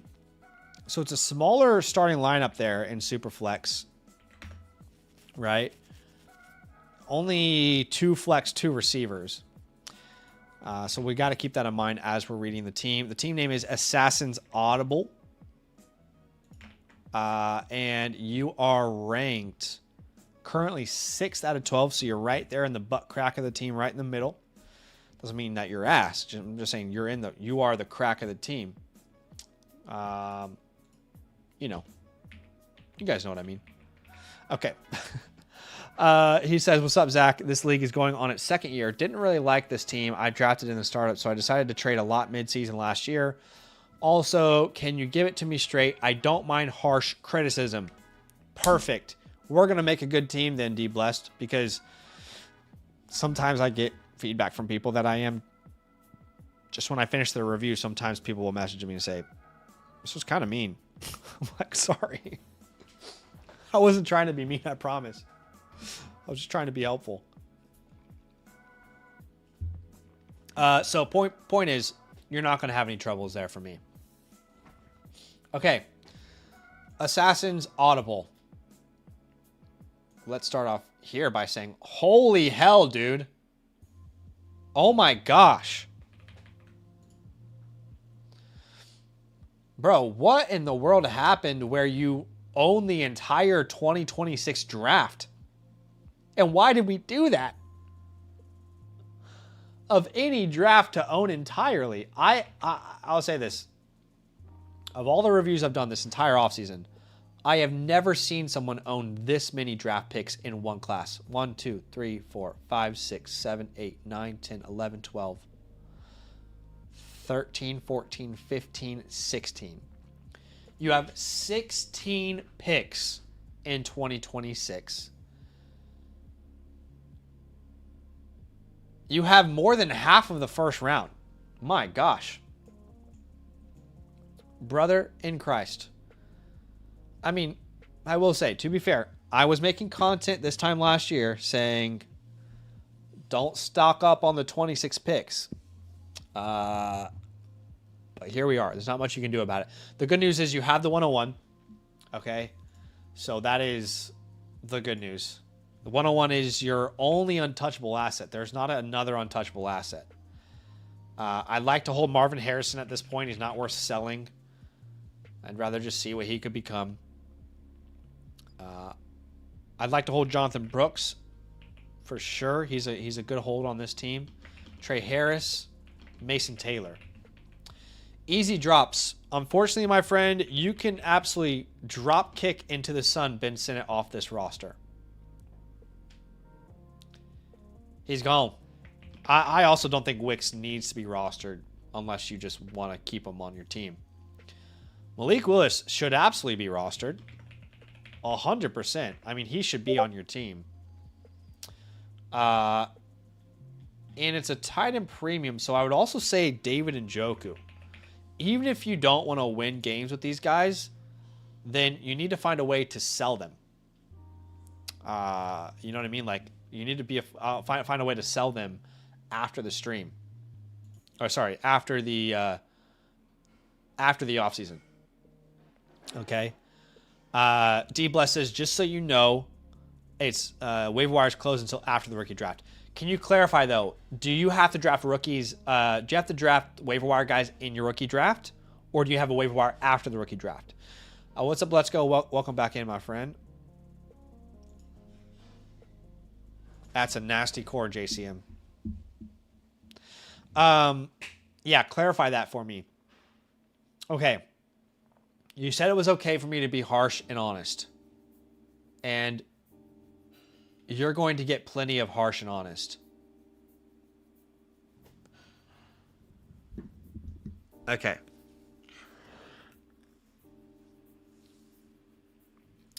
This is not a good team, and it's not in a good position.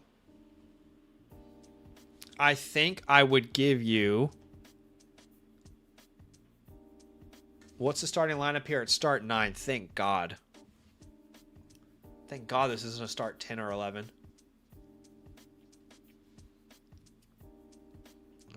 I would give you C-. I might be being generous too. It might be a D+. Here's the problem, my friend. If I saw this team and I saw that they had their 27 first-round pick, 100 out of 100 reviews, I'd probably say, we need to punt this year. It is not realistic that we can compete. However, you do not have your first-round pick. How is that possible? What move did you make, my friend, where you don't have your 27 first-round pick? Because I can tell you, bet your bottom dollar that whoever does have your first-round pick is salivating. And you need to do everything in your power to make this a competitive team, because you will not benefit at all from waiting and getting younger. You just won't. In fact, with all these picks, I might personally, if it was my team, draft one player. And that player is Jeremiah Love. I don't want to get too deep into the war room yet. But you, again, you would be a one-year punt for me if you had your pick. At minimum, you might be a full rebuild. You don't have your pick, therefore we have to compete. We have to compete. Even if you buy a bunch of players that are competitive and you don't want to compete next year, you can sell them in season, right? You got it. You got to compete. Your draft capital grade is interesting. I'll give you an A on your draft capital because you have the 101. You got a lot of picks. I just hate that you have so much capital in the 26 class. The funny thing is, maybe it's a good class. Like, maybe everyone's underestimating it, but it's not worth as much in the trade market as almost any class since I started doing Dynasty football at this point of the year. Okay. At any point, if I'm too harsh, let me know. I want to hear from you, D+. My goal is to help. He says they won't be in the draft. Okay, that is good. So you'll be able to manipulate the waiver wire after the draft. Why is that good? Because, my friend, how much fab do you have?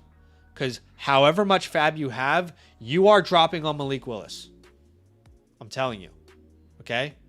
How much fab do you have? You need to compete. He is going to be your quarterback too. You have got to compete. And you have a free starting quarterback on the waiver wire. If I had $100 fab, I'd drop $100 tomorrow. It's $200 fab, I would drop $200. You know your league well. You know if you can do 150 and you know you'll get him, fair enough. If it was me, I would leave I would leave no doubt that he is on my team. Also, because the rest of your waiver wire isn't that intriguing anyway. Like, what are you saving your fab for?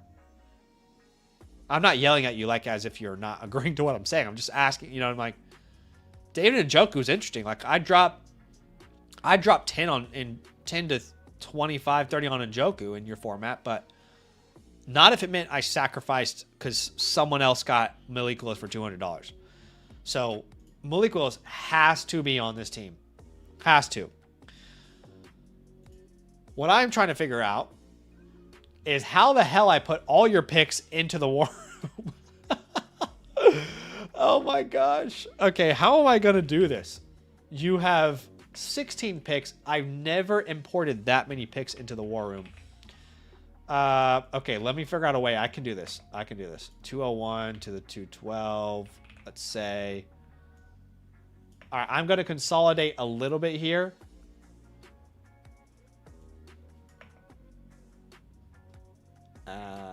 Okay. Can you stop that? Okay, come on. You have the 407. Oh my gosh. Holy draft capital, Batman. Okay. I've consolidated, and even then I can barely fit your war room in here. Okay. All right, look. He says, yeah, the goal is to unload it when Willis when the waiver's open. Good. Okay. You need to draft Jeremiah Love.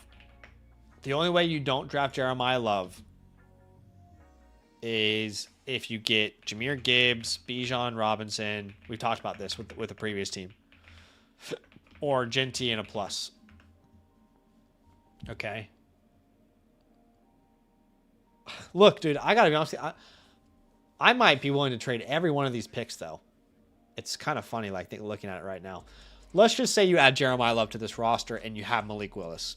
Okay, well, you have a lineup of Lawrence, Willis, Love, Henderson, Higgins, Marvin, Kraft, and then you're flexing J-Mo Downs. Okay. Honestly, dude, I really don't think I would draft a player at the 102. I think I would trade that pick. I think you need another running back because all these rookies are like the 102, the 105. You're going to get a good rookie, but they're a rookie. They're not going to help you win as much as that pick could help you win right now when you need to win right now.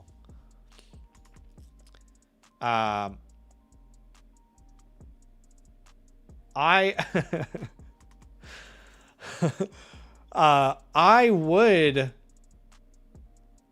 would be shocked if he's able to buy his first round pick back, because I think the person who owns his first round pick is going to look at his team and not be willing to trade it to him. But that's another interesting question. Look, here's what I would say. We're going to have to go to the chalkboard for a lot of this. There's just not a ton of room with all the capital you have. I know you have the 102. I'm just writing this down. You have the 105. We're going to make some deals there. We have the 106. We have the 108. You've got the 110. Okay. 202 or the 202. I'm just taking account of everything that you have. Okay. So this is going to be more of a generalized look. Look, if you were to stick and pick here at the 102 and the 105, you're probably going to take the receiver of your choice. So I imagine at this moment it's probably Carnell Tate or Mekhi Lemon based off of what everyone is saying. And then you're going to come back and then grab Mendoza. I imagine that's probably what you would do. That's just not going to help you compete this year the way I want you to. Right? And then at the 106, you're going to draft a Concepcion, a Boston, a running back. And then with these picks, you're drafting whatever the best player available is at that point. I don't like that plan at all. What I would like to do is I would like to trade for a running back and receiver. And then I'd like to use those later first to trade for a quarterback plus one flex. And then add vets. Okay. That is really the game plan, in my opinion, for your rookie picks. And dude, the more we do this, the more I think there is hope at the end of the tunnel here. Whatever the expression is, I actually think you can build a competitive team with the assets that you have. Now, my mouse decided to die right in the middle of me cooking for you. And I was cooking up a storm. My mind was running 100 miles a minute. But let me just... Here we go. We're back in business. Okay. Now let's really break down what this could look like.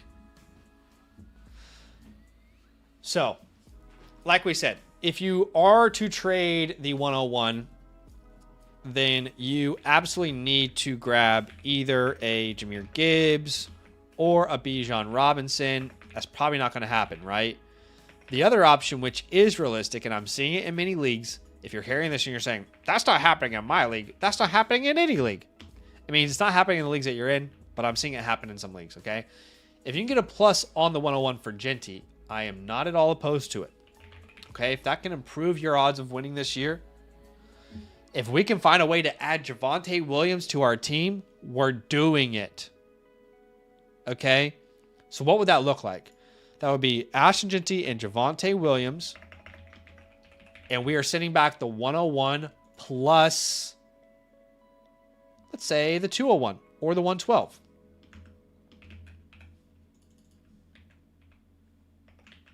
That's a discount, in my opinion, on Javonte. I already love your team a million times better just with one single move. Okay. That might not be possible in your leagues. Then pick Jeremiah Love, like we said. Okay, the 102. This is the crucial pick. This is a very sexy pick. Okay. In fact, in our real drafts with land, the 102 is on average the 304 in drafts. It's a very popular pick. It is only increasing in value as we get closer to the draft. Who would have thunk it, right? Who would have thought a draft pick increased value as we get closer to the draft? So it's a valuable pick. It really is. And what you need to do is, in my opinion, you need to add a wide receiver or a running back with that pick.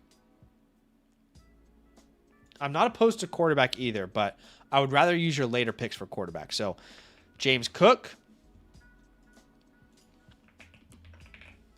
You can't afford not to like Jonathan Taylor, sorry. But you could get a plus on top of Taylor, I bet. Who has Taylor? Oh, shoot. This is I actually asked for this feature. Now it's hard to search for picks. Here we go. Johnny Taylor team. Johnny Taylor team has a Pickens. Okay. So we're going to send Taylor. We're going to send Marvin Harrison in this deal.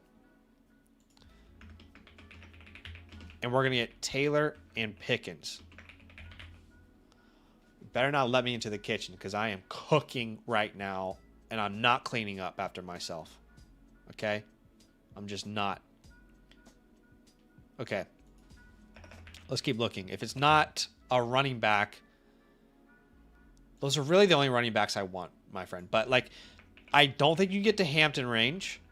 But if you can, it would be like adding the 201 and the 202 and the 301 and the 303. You know, like, it's got to be someone who wants to take some shots and wants a receiver in this class.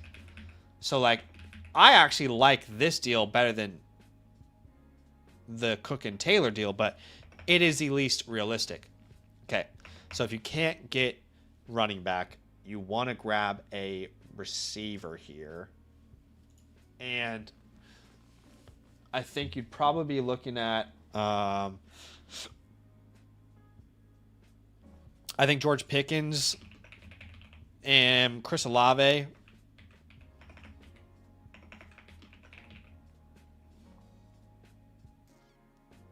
You could probably get a plus on top of Olave. You could probably get a plus. I don't want to go the Igbuka.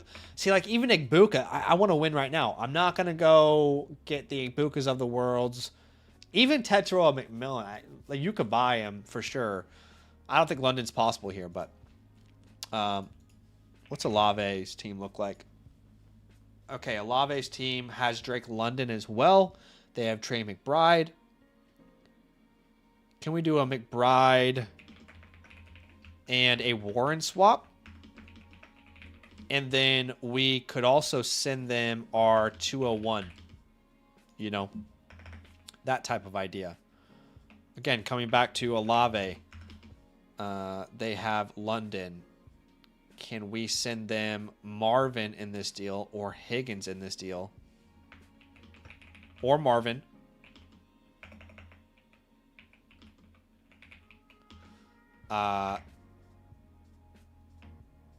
Wake up, Zach, for London and Olave. And then again, what pick do you need to add on here? You know, is it like your 202? I don't know. Oh, could you imagine this team adding London and Olave? Okay, at the 105, you're looking at a lot of receivers. This is quarterback range, though.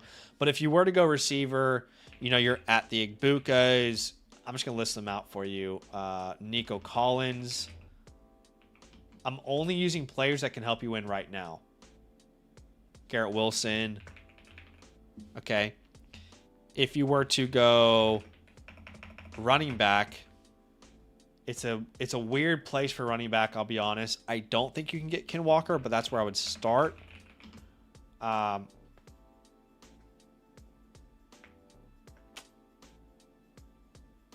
do like Chase Brown. I just don't want to buy a running back there. Okay. Now let's try and add a quarterback. 106 or 108. Can you get a Jared Goff? Can you get a Dak Prescott? Those are the two most ideal targets at that point.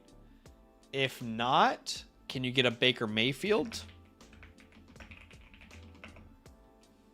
With one of these picks, I would also be willing to add a running back if that's Chase Brown, if that's Kyron Williams, if that is Javonte Williams we talked about, CMC, Judkins, Henderson, right? That range.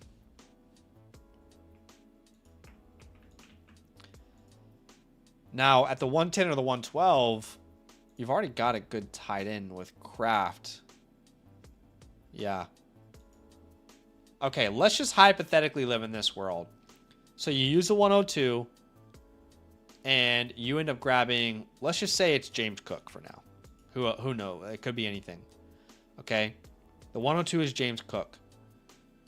You turn the 105 into, let's just say, Nico Collins. Okay? Then you turn the 106 into Dak Prescott. The 108 into Chase Brown. Let's think about this world alone. You've lost the 102, 105, 106, 108. But you've added James Cook, Nico Collins, Dak Prescott, and what was the running back we said? Chase Brown. So then you'd have a starting lineup of Dak Prescott, Trevor Lawrence, Malik Willis is your quarterback 3. At running back, you are starting James Cook, Chase Brown, Travion Henderson. Oh, sorry, Jeremiah Love. Henderson's on your bench. You don't even need the guy. At receiver, you're starting Nico Collins, T. Higgins, Tucker Kraft at tight end. And you've got plenty of bench spots, plenty of flexes. We can turn this around. We really can. We really can turn this around. I am far more hopeful today than I was 30 minutes ago. I really think you can do this. But yeah, let me know if you have any questions, if there's anything I didn't break down well enough. That feels pretty complete to me. I would also not be opposed to like sending Tucker Kraft away to grab a McBride. You probably can't get McBride, but maybe a Colson Loveland. You've got so many picks you can afford to do something like that. Or was it? No, yeah, you had Kraft. I love Kraft. I'm just, you need to compete right now coming off the injury. I'm just thinking about that. And then you can use those early seconds for vets. But please let me know if you have any questions. I mean, I feel like I'm cooking here, though. I feel like I cooked for D Blessed here. Let me know if you have any questions, man. Let me know if there's anything that I didn't answer that you had a question about. Mike says, gotta do another team review next season. I want to see where this team goes. Yeah, this team is... I think you can compete this year. I really do. I really do. There is a pathway here for you to go out there and compete. There's no doubt about it. It's going to be hard to move all those picks, and I really wouldn't have suggested to so heavily invest in this class, especially without your own first, but I appreciate you letting me look at the team, man. Thanks for the love. Thanks for being a part of the crew. We got a couple trade questions. Like I said, if you want to submit a trade question, it's the same link as the pinned comment for the reviews. I'm going to go back and forth between the reviews and the trade questions. This is one from Mosley. It's a Superflex start 9. They're sending away a first, the 212, and Breece Hall. They're getting back James Cook, Luther Burden. When I look at a trade like this, the 212 really does not matter at all. I'm happy to send it to them. And if you made a move like this, you'd be starting Caleb Williams, Trevor Lawrence, looks like Achane and McCaffrey, but you also have Jeremiah Love that you'll draft. Oh, and James Cook, sorry. You would have Chase, Puka, Loveland, and then you can only start 2 more names, and you'd have to choose between Neighbors, Garrett Wilson, James Cook, Luther Burden. I have no problem with this trade. Yeah, like ideally, you keep your 27 first, but you're just a very good team. You have so much depth. Even if injuries occur, you should be in the playoffs, no doubt. So I have no problem with this trade, honestly. I'm fine to take the James Cook side of it. I'm just thinking, like, you couldn't get James Cook for Breece Hall in the 212. This is relatively fair. If it was a start 10 or 11, maybe I'd want more in return, but I think I'm fine with this. Jeb says, Zach, please see. I'm so caught up in these reviews for you guys. I'm not even looking at the chat, my bad. Jeb says, look at the YouTube comments. Okay, let's see. Okay, he says, I made this trade today, got Dart and Hunter, and sent Brian and Judkins. One guy in the league went off saying I got fleeced, took over an orphan that won the ship, and thought this was a good... Okay, so you took over an orphan. It won the championship. You made this trade today. You sent away Dart and Hunter. Got back Judkins and Thomas. Okay. What's the quarterback room look like here? I don't know, but... Look. Would I have made this trade... Probably not. And I'll tell you why. Because I think Dart is by far the most valuable piece in the deal. But what's funny about this is like I don't dislike any of the players here that I'm looking at. There's not a single player here that's involved in this trade that I'm looking at and like, dang, like I hate that you got this player back. I like all these players. And, you know, the fact that you're able to invest into the Jags receiver room, I don't mind which way you invest there. Obviously, I prefer Brian Thomas, but I just think Dart is really undervalued. So I would have probably needed more if I was sending Dart away. Stroud and Shuck are your other quarterbacks, yeah. I probably wouldn't have done the trade. I don't think I would have gone into the chat and like roasted you or something. But I don't think I would have done the trade. I think you probably could have gotten more. But I'm just very high on Dart. But I like all these players. Does that make sense? So I don't think you should feel bad about it. It's just I probably would have gotten more. Wanted to get more. And I don't think your quarterback room was in a position to probably make that... Oh, you got Dart? Okay, hold on. Sorry, dude. Because the way you submitted this is that they received Dart and Hunter. But you're saying that you received Dart and Hunter. Okay. Then I don't know what the hell they're talking about. You did not get fleeced. I don't know what they're talking about. You didn't get fleeced. Like I said, you got the side that I would have preferred. Again, like giving up Judkins and Thomas is hard. Those are two assets that we really like. They're really young. We can build around them. But you're still getting a shot at the receiver room in Jacksonville, which is a little bit muddy. And Dart is my 27th overall player. Judkins is 63 overall. So I would say Dart you could draft anywhere in the second round of a startup, and I will be totally happy. I can't say that about any other player. So yeah. Okay, got you, Jeb. Gotcha. Dude, I do not think that this is a fleece at all. And you can feel free to send this time code to your league. And to the guy who told you you got fleeced.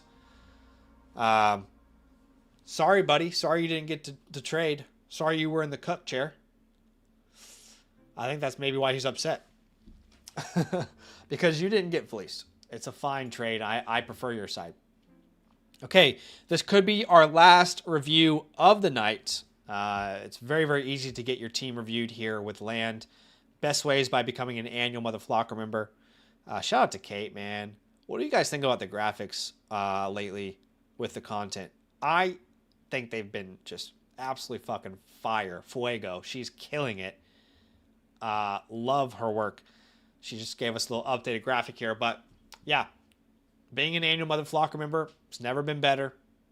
You can be a part of the LAN community leagues. You get premium access to landleagues.com, team playbook, war room, trade hotline, rookie report, Discord. I mean, there is so many awesome features, and the more people who sign up, it just gives me more resource to invest into you guys. It's awesome. Like, I love that this community sees value in it, and it allows me to continue to pour back into the community. So, okay, let's go to XZell here. Again, might be the last review of the night. Still have spots if you want to get your team reviewed. You can do it a la carte. You can do it as a member or whatever works for you. It's a Dynasty Superflex 12-team start 10. Okay, so Superflex start 10. Let's see. That is the middle ground. Okay. Pretty good lineup there. Lots of it's a nice middle. I mean, I'm trying to explain what the middle ground means. I was literally about to say it's a happy medium. Like, no, that's the perfect lineup. Depth isn't too strong. Hammers aren't, too overpowering. You have to build a nice cohesive team. Like, I'm trying to redefine the term. The term already defines itself. Okay, you are currently ranked 4th in this league.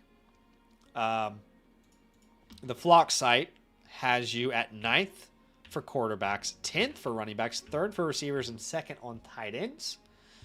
You said, did the startup for this league a few weeks ago. I'm planning to punt a year and sell Stafford and Brissett mid-season to contenders.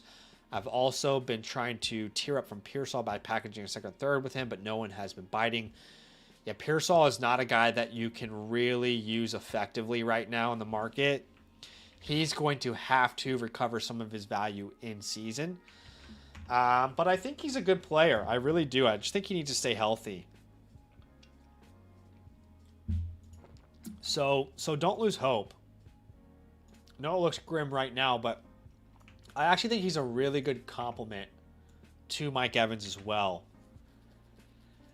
I mean, maybe they bring Juwan Jennings back on a cheap deal because nobody wants him, and that would be tough, but okay. Superflex start 10, tight end premium. We are rocking with Brock Purdy, Stafford, Chase, Scat, JSN, Burden, Bowers, and my side hurts right there. Yeah, I can see why you're wanting to punt. I am in full agreement with you. I don't think there's enough on this roster to be a serious contender. You're relying on aging quarterbacks as your quarterback too. We don't know if Scadaboo's a starter. Don't know if you can rely on any receiver outside of JSN yet. Yeah, you're close, but I think you would benefit from one more year of punting here. I would say you've got good pieces, honestly. I might look at a JSN teardown. I don't know if you like that idea or not. I love JSN, but it might be the best time to tear down off of him. I think you're like C plus B minus territory for me. Definitely some work to do with this one. Draft capital grade, I'll just give you a B flat. You don't have anything that stands out, but you have your picks, which is great. That's the flexibility you want. Look, JSN and Brock Bowers are your untouchables. I will explore a JSN teardown. Only reason I say that is because there are plenty of holes on this team, and you don't have a lot of capital in the future. Who would I hold on this team? On this team, I would hold Parker Washington. I want to see if he gets a long-term deal in Jacksonville. I think it's worth holding Scatterboo in your position. You know, if you can trade him for a 27 first, sure, but it's worth maybe the risk versus the reward there. Easy drops. You can drop P. Ryan if you want. You can drop Keandre Lambert-Smith if you want.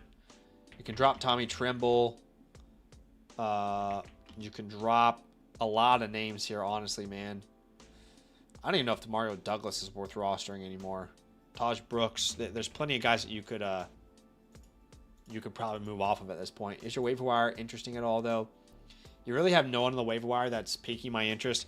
Like Burks and Dotson, I think are worth rostering, but you're probably just going to end up clearing space.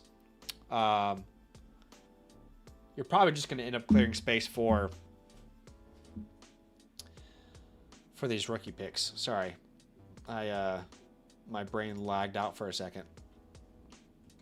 Okay, I imagine you guys found out that I'm like AI or something.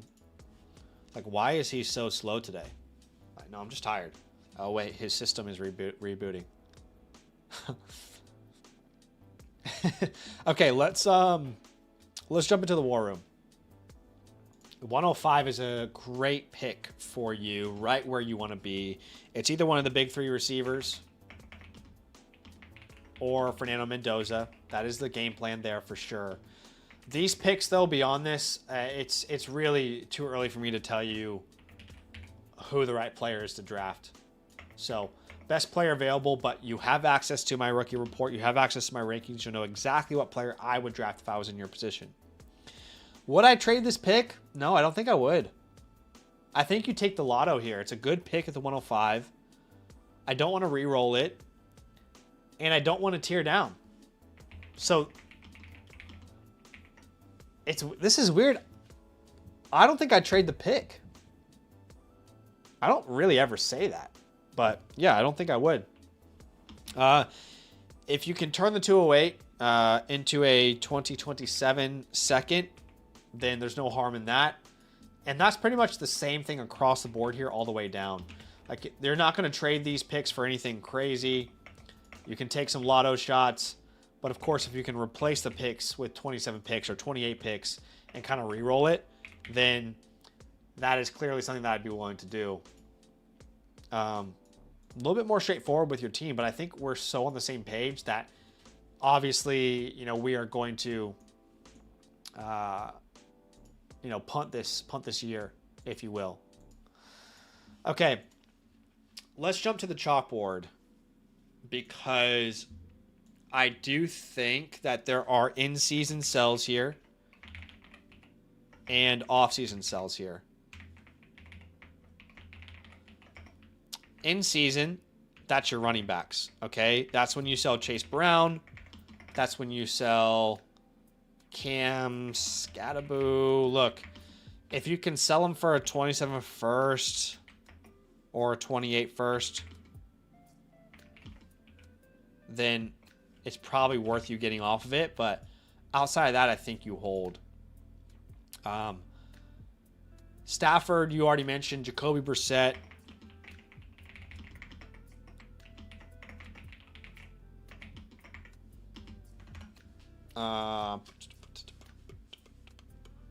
Yeah, that's really Rico Dowdle as well. Sorry, Rico Dowdle. Okay, in the offseason, I'm not saying you need to do this, but I am just going to look at a JSN tear down. I don't see any other moves. Like, I'm not selling Purdy. You need someone to build around. I'm not selling Burden or, any of those guys. So let's start with Chase Brown. You want a projected early future first. Now, in season, you might be able to get something like a mid first plus a future second or something for him, right? Scatterboot in season. Well, quite frankly, if he wins the job and there's no competition from a Jeremiah Love, then he's going to be worth probably the same, if not more. Stafford, I think you're really just looking for like multiple seconds at most. I don't think you're going to grab a first. For Brissett, you would take any second in any year or multiple thirds. And I would actually switch this. I think you sell Brissett now because people have this perceived idea of what he was last year. He wasn't a good NFL player. He was fine for fantasy. But there's a chance he loses his job by week 3. The Cardinals are not going to win many games this year. And I would say the same thing for Dowdle. I'd like multiple seconds. Let's look at a JSN tier down. That's where I'm going to spend the most of my time.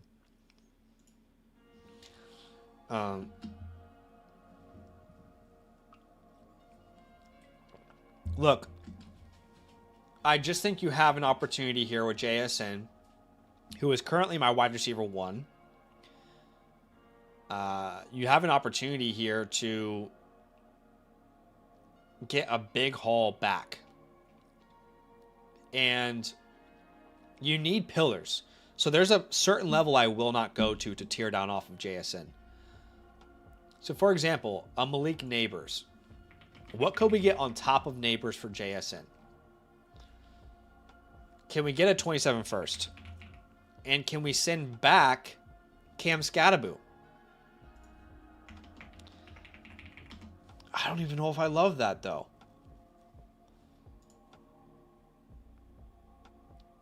Maybe that's how you sell Ricky Pearsall or Rico Dowdle.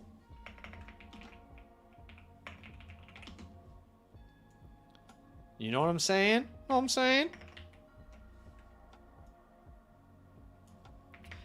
Can you do something like that?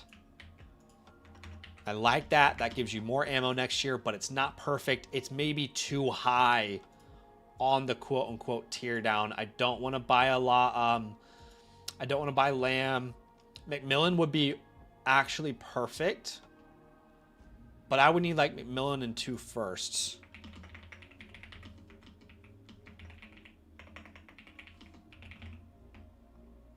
And then maybe you could give them back like we said, Pearsall, or Dowdle, one of those 2 names.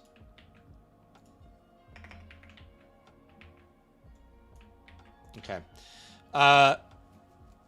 McMillan's actually a great option. I don't know if that guy's ready to make a move like that. I don't want to tear down to one of these names personally.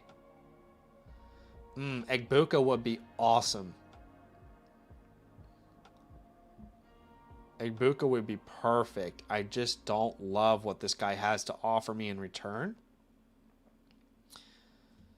I mean, if you can get Emeka Egbuka plus 2 future firsts, then I think I'm willing to do that.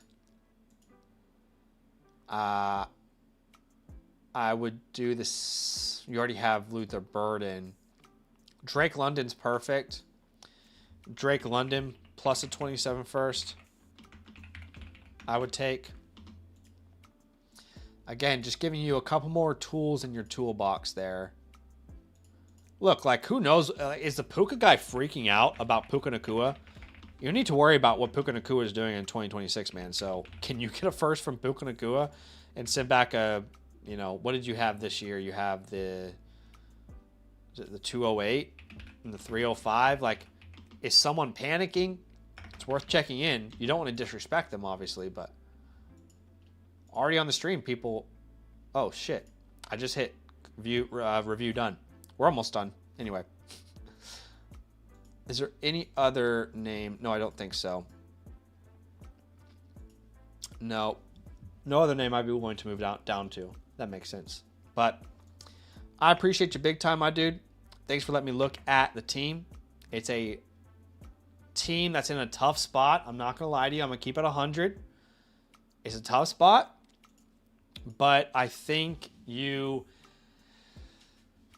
have enough pieces where if you punt this year, next year could look a lot different for you, my friend. Appreciate you big time. Thanks for becoming a member. Thanks for showing love to the channel. Very, very kind of you. And yeah, man, can't thank you enough. Thanks for keeping the lights on here. Thanks for letting me do awesome things for the members. Okay, let's quickly look at the chat. Just want to say shout out to y'all. Shout out to y'all. You guys have no idea what it's like living in a different country, and then everyone here so obviously knows that I'm not Australian. But then when I come back to America, people are like, you don't sound like you're from here. It's like, no one will claim me. So sometimes I just throw it at y'all. Sometimes I'll put on my, how y'all doing? Anyway. I'm wasting everyone's time here. Okay, we do have Zom Chris. What's up, Zom? Zom is one of our yeah, I actually like what you said there, Zom, because our communities, like us and Domain, our communities are so tight knit. Like, it's a lot of the same people. It's a lot of really great people who really care about Dynasty, fantasy. And Zom said he was a double agent. I was trying to remember what you said. I love that term. We've got a lot of people who support both myself and Domain. I love that term, that idea, like double agent. We got plenty of people who sub to us first, and then they also grab a Domain membership. It goes both ways. So I like that terminology. I'm going to take that terminology. A double agent. We've got a double agent here, Zom. Welcome. Zom says, I kind of like you in Aussie land with no accent, right? What would you guys say? Yeah, I could be a double agent, true. What would you guys say, like, when you first watched my content? I've never really asked this question. I guess I just assume people think I have, like, an American accent, but when I play Call of Duty, I get verbally abused every time, which, I mean, that's just Call of Duty. But anytime people hear me speak, they know I'm an American. And, you know, most of the world doesn't like America right now. But when you first watched my content, did you ever think if I was American or just assume I was? Curious. Maybe with AI, I can change my accent, make it a sexy woman's voice. Okay. What's up, Zom? He's a double agent. He's a member of Land and Domain. Welcome in, my friend. Welcome to the squad. Our double agent here. Okay. Team name is Mob Ties. Okay, let me hear the chat. The chat says, I would have never guessed you live in Australia. Ambiguous Midwest accent. Okay. Okay. Hell yeah. Let's go. It's actually not a good thing to have an American accent in Australia because, like I said, most of the world doesn't like America right now. But I love you guys. Okay. I was born and raised there. All my favorite memories as a child. Can't tell you how much I miss the fast food options that you guys have. Oh, this must be a Domain league too. So this will be fun. You are currently ranked 9th here. Okay. Currently ranked 9th. Okay. And it's a Superflex start 10. Did I say that? So it's the middle ground. And at 9th overall, my rankings on the site would reflect you as 7th at quarterback, 11th at running back, 3rd at wide receiver, and 3rd at tight end. So let's go to that. What against Des Moines, Iowa?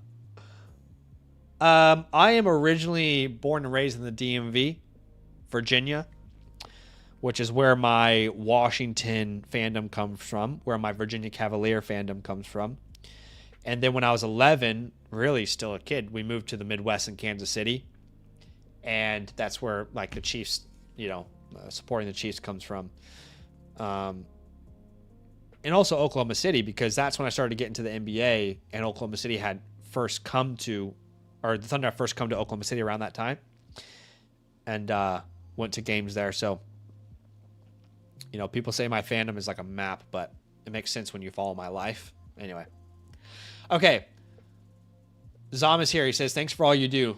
This team is from a recent startup, and the league has some hard hitters, so I'm interested how creative you can get with this one.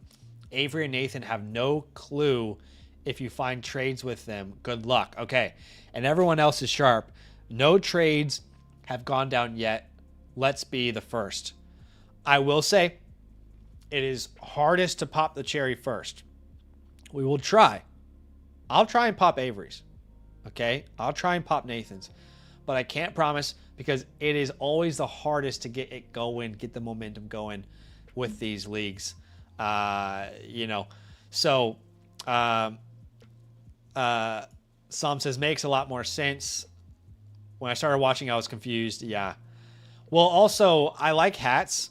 I'm like a hat guy, so people would be annoyed. Like, I have a Tampa Bay Rays hat. People would be annoyed if I wore that. Or I have some New York, LA hats. I lived in LA for a time. I've got an Oakland A's hat. I've got a Brooklyn Dodgers hat. So people would be upset that I wasn't only wearing hats of teams that I support. I just like hats. Kind of grew up liking hats. Got Beef says, I had no idea you were an OKC Chiefs guy. I might have to dispute the motherfucker charge on my card. Oh no. I'll say this. I will respectfully hear any debates on NBA if you guys have NBA debates. Awesome, Jason. Let's have a look. Do I have that on the back end? You must be Scott Jr. 1 then. Is that your name on Flock? I will definitely get to that today. Love it. Okay. Let's jump in. Let's jump in here. Okay, you are team number 9.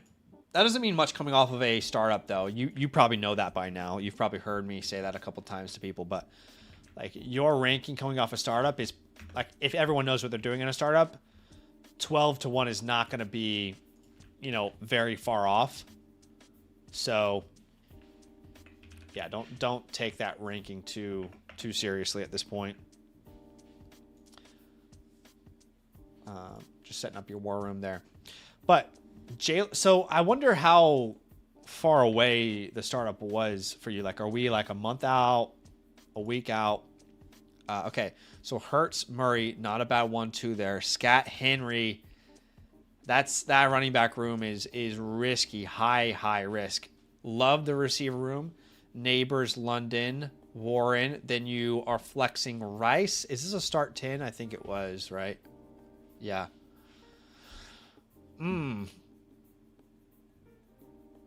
I gotta be honest with you, dude. I don't think you are...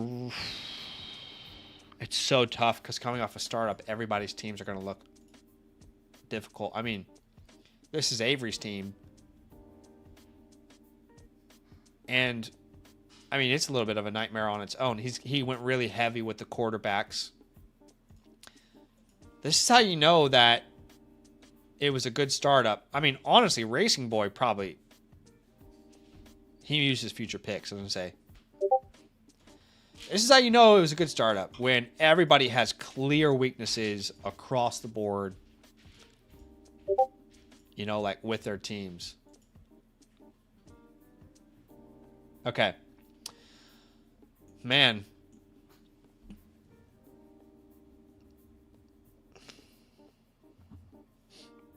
The problem is, like, you don't have a lot of players that people want to trade for if you weren't to compete this year. But you don't have a lot of assets to fill the gaps of this team. Right? I mean, your starting lineup would be Hurts, Murray, Scat, Henry. And by the way, we don't know if Scat's going to keep his job yet. And we hope Henry continues to do what he's doing. Then Neighbors, London, Warren. You hope Rice isn't a dumbass and can stay on the field. Pitts, you could probably flex in the tight end premium. And then I guess the 112. Here's the deal. I really am not obsessed with the idea of the 112 anyways, and I might lean towards using your 112 and your 201 to contend. I say that because if we do that, you still have flexibility with your 27 picks. You don't sell those. If you can make the playoffs, anything's possible. It's not like there's a player that we're obsessed with in the late first anyway that you'd be missing out on. And more importantly, if I were to sit here and tell you, let's punt this year, then guess who I'm going to tell you to sell? Hurts, Murray, Henry, and nobody really wants to trade for those guys. They're not easy to sell right now. You know what I mean? So, yeah, I think I'm going to go with the sleeper pathway. A couple moves, and we can be a competitor, especially as the league is just ripe and beginning. I would give you... This isn't a bad team after a startup, honestly. I probably lean like a C+. I'd probably say C+, but that is not, you know, rare for a team coming out of a startup. It's, I always say this, when your startup first finishes, if you're good at Dynasty, that will probably be the worst team that you own, unless you're really bad at Dynasty, right? And when you finish your startup, that's probably the worst that team in that league will ever look, unless you're bad at Dynasty football. So it's not actually that bad of a team, honestly. Untouchables. Really, I would say Neighbors is the only one that you have. I would hold names. I think you need to hold Murray. Like, Murray is a key piece here for you. If Murray does well with Minnesota this year and gets an extension, that could change the landscape of this team here. I would hold Trey Harris. I would hold Jaden Reed and Elijah Arroyo. There are no easy drops on this team. And there's not that many guys on the waiver wire that are interesting anyway. You know, you have a Tillman there, a George Halani. So it's not like you're missing out on much there anyway. Okay, that's my plan. Let me check the chat and see if you're on board. He says, I wouldn't mind pairing these picks with things or moving the pick straight up. I'm fine continuing because this was a $250 bind. Okay, cool. Okay. Let's go into that. Look, if you were to stick and pick here, the 112, honestly, the 112 and the 201 is pretty much the same thing. So that late first, even now it's hard to define what would be possible. But I imagine you'd be looking at the scraps of the first round. So I don't even think I should put Sadiq here, but Stowers, Coleman, Price. I just realized I put Stowers twice. Surratt, Cooper, Boston.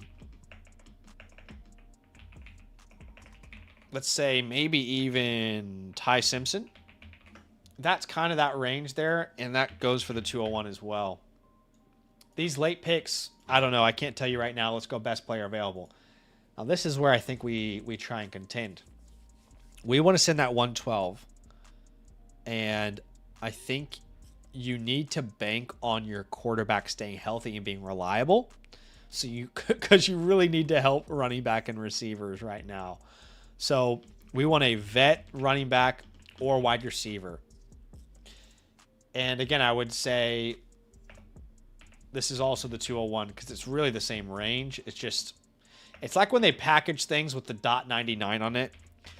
Like, oh, it's $9.99. It's not even $10. I mean, no, it is $10. That is, let's be honest. Okay, so names that would make sense here. Obviously, the high-end range would be a Josh Jacobs, a DJ Moore. Let me put that into two categories. We'll go running backs and receivers. Jacobs, Javonte Williams, depending on how high or low your league is on him. I did notice that I'm the highest by far on Javonte on the site, and a lot of the creators are low on him. So he's a name that you can look at. Kyron Williams comes to mind. Who am I missing? Think it through, Zach. Use that noggin. Kyron Williams, Javonte Williams, Josh Jacobs, Etienne. Sorry, Achan. Not Devon. Travis. Good God. That's a nightmare. Absolute nightmare. Travis Etienne. And then when we get into the receiver route, it's not all that different, to be honest. DJ Moore, Devontae Adams. Mike Evans, I would love to get cheaper, but after that 3-year contract, he's probably going to cost, somewhere in that range. Yeah. Maybe Jordan Addison. AJ Brown, if you're lucky. There's not as many vet receivers nowadays that we can confidently buy, unfortunately. Who did I just say? Who the hell did I just say? Jordan Addison, I said. Yeah, let's put Jordan Addison. He might be a younger piece that you could add. And these later picks use in package deals. So I like that a lot. Let's imagine your team if you got 2 of these deals done. And let me catch up with what you said. Revenge of the Fifth is open to moving an RB or a wide receiver. Jacobs owner wanted Rice. He'd give Jacobs in 2 thirds. No.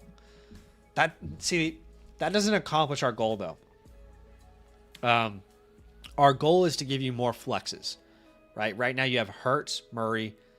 We don't even know if a Scott and Henry, like if you can rely on those 2, but we're assuming you can. Neighbors, London, Warren.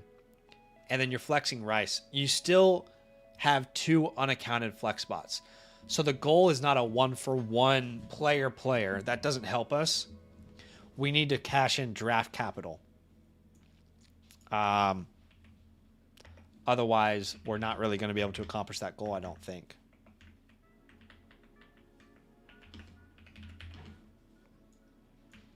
Okay. I will say the 209 is sneaky for some vet that no one likes anymore. So we'll consider that as well. Now, could we tear off of Neighbors? That is another idea. I don't know how you feel about that. Let's go to the chalkboard. That's really where my mind sets. Again, like, I think in an ideal world, you turn this into, look, worst case scenario, DeAndre Swift. Good Lord, Zach. Come on, type. And DJ Moore, like we said, Devontae Adams. Like if you were to turn these 2 picks into, let's just say Swift and DJ. Jalen Waddle is probably more expensive than this now, but that would fill those 2 flex spots for you, right? Your flexes would be, DJ Moore and DeAndre Swift. That gives you a legit chance at competing, and you still own your picks, so you can in season maintain flexibility. 209 is where you might be able to get a sneaky vet. Like, I'm thinking that would be good range for a Montgomery. I don't know if you can get him that cheap. Maybe you have to add your third. Dobbins would actually be potentially a good fit there as well.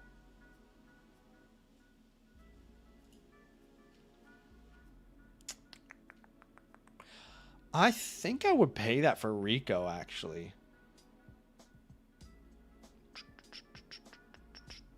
Ooh, Tyler Algier might be worth it. Rico Dowdle. Just somebody. Somebody who can touch it like nobody. 209. I wonder how cheap Pittman is in this league. Can you send a third and a 209 for Pittman?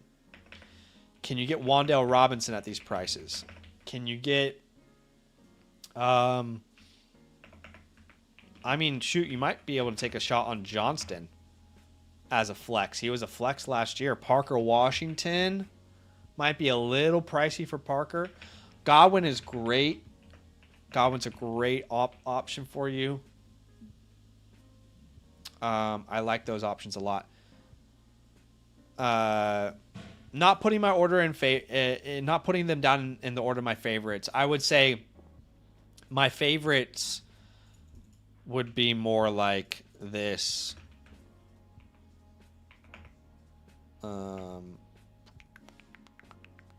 That's for the top. And yeah, actually they are basically already in order. Yeah. But I would probably put Godwin ahead of Johnston there. All right, if we were to move... Honestly, let me just say this. If you were to get 3 of these deals done, then I don't think you need to do anything with neighbors. Like, let's hypothetically say you got Swift and Adams or Swift and DJ, and then you added a Wan'Dale Robinson. I don't think you need to sell neighbors at that point because you still want some hammers here. That just fills out your flex perfectly. But if you're not naturally able to make some of these moves, you might look at a neighbor's tear down. Which, honestly, dude, now that I think about it, a tear down might be really hard in this league coming off a startup. Like, Jefferson and Javonte would be awesome.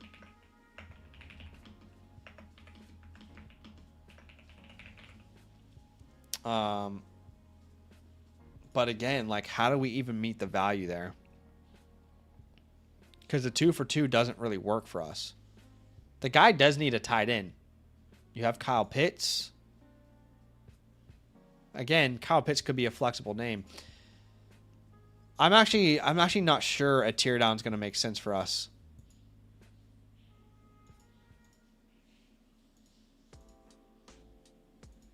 Yeah, your league is just too...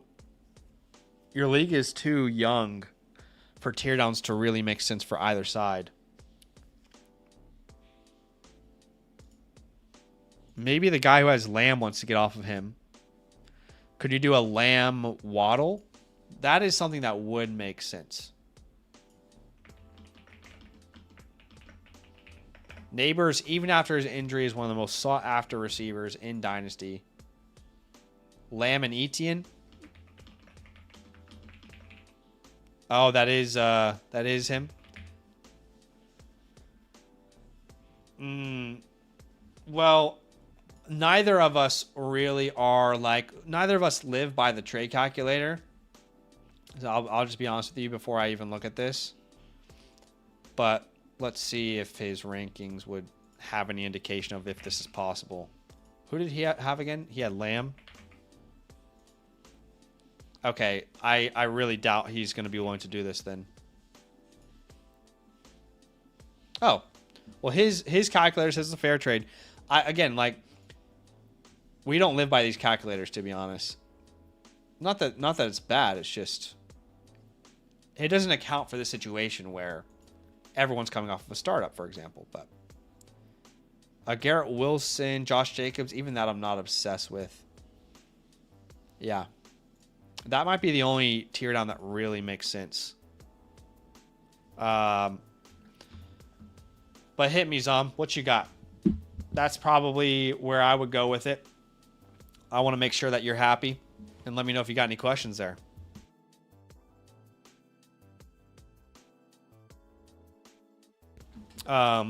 They've said a couple times, but probably helps that it leans his way on his rankings. Okay, that's good. Yeah, it is definitely harder out of a startup, but I think these trades are much more realistic. The tear down is going to be a lot harder. He says, you gave me more options for the picks than I could think of. Okay, good. That's always my goal there. And I don't think that Avery is a good trade partner for you unless you're a Michael Wilson guy. Like, I'm not really too high on Michael Wilson, given what we want to accomplish. But Zom says, I knew you needed another running back. That's my idea for Rice and a running back, but I like pick for player. Yeah, I think you got to go pick for player route here. That way we're really accomplishing the goal of trying to compete right now, right here, right now. But I appreciate you, dude. Again, thanks for being a member. Double agent, as you called it. We've got a lot of I think people don't realize how many double agents there are. People who are domain and land members. But we love them. We absolutely love it. Let me know if there's anything that I didn't cover well enough, though, my friend, before I move on to this next one. And I'm excited to have you in this league. I have said this many times, but I am worried that I'm going to just completely embarrass myself in this auction league. Awesome. Great to hear, Zom. I appreciate you big time, my friend. Okay, Scott, shout out to you. This is probably the last review of the day. Of course, I can still take any reviews tonight if you guys want, but absolutely no pressure to do so. Let's go ahead and look at your squad. It's a Superflex Start 11. So we got a big old starting lineup here in this league. This ain't no joke. Your team name is Corb the Wonderful Fruit, which I don't even know what that means, honestly. But I love it for you. You're ranked first in this league, by the way. At quarterback, you're second ranked, ninth at running back, sixth at wide receiver, and first at tight end. And let's have a look. Tight end premium there. He says, I have a lot of risk on my team with Scat, Rice, Dart, Brooks, Egbuka. I have an offer for Scat and Ramondre. Scat for Ramondre in a second. He almost accepted Scat in the 304 for a 27 first. If I add Pollard, he might accept. No one interested in Sanders. I have 227 firsts. Okay. Awesome. This will be a fun one. Let me know if you're in the chat with me, my friend. Good amount of draft capital there. You got the 104 this year. We can definitely make some noise. You are ranked first on the site, so that is worth noting. On your team, I would say Bowers is an untouchable.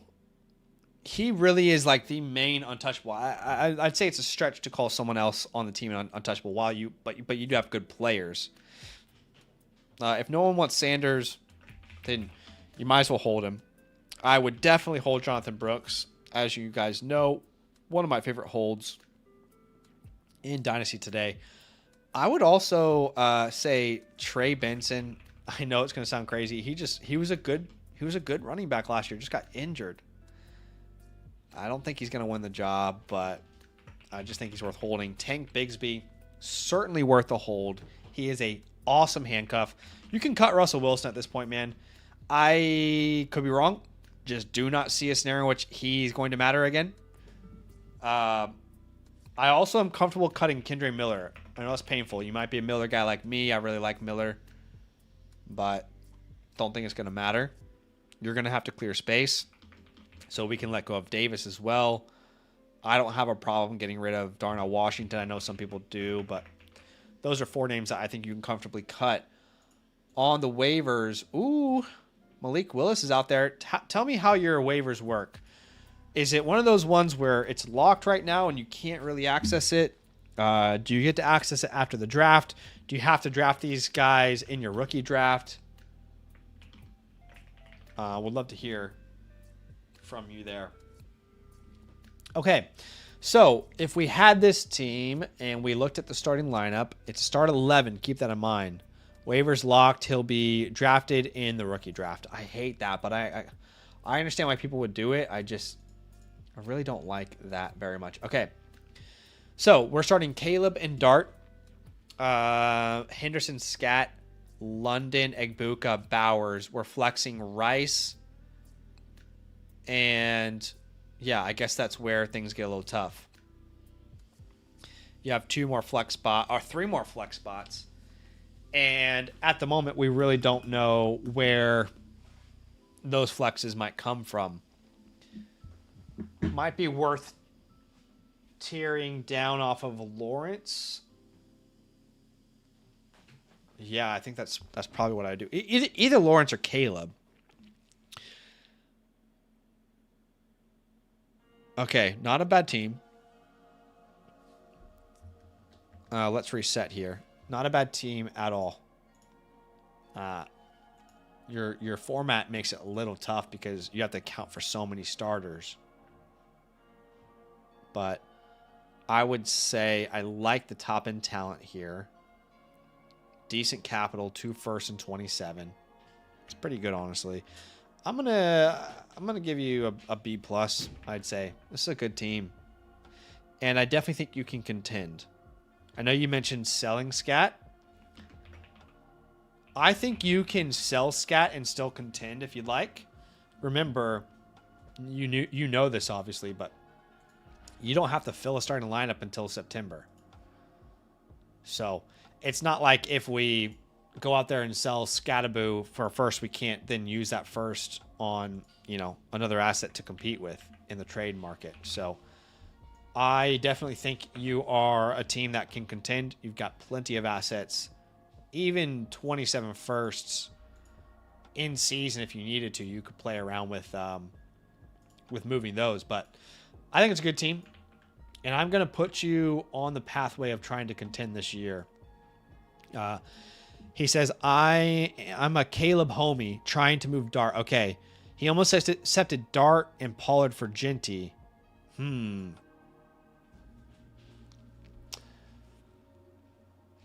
I'll play around with that idea.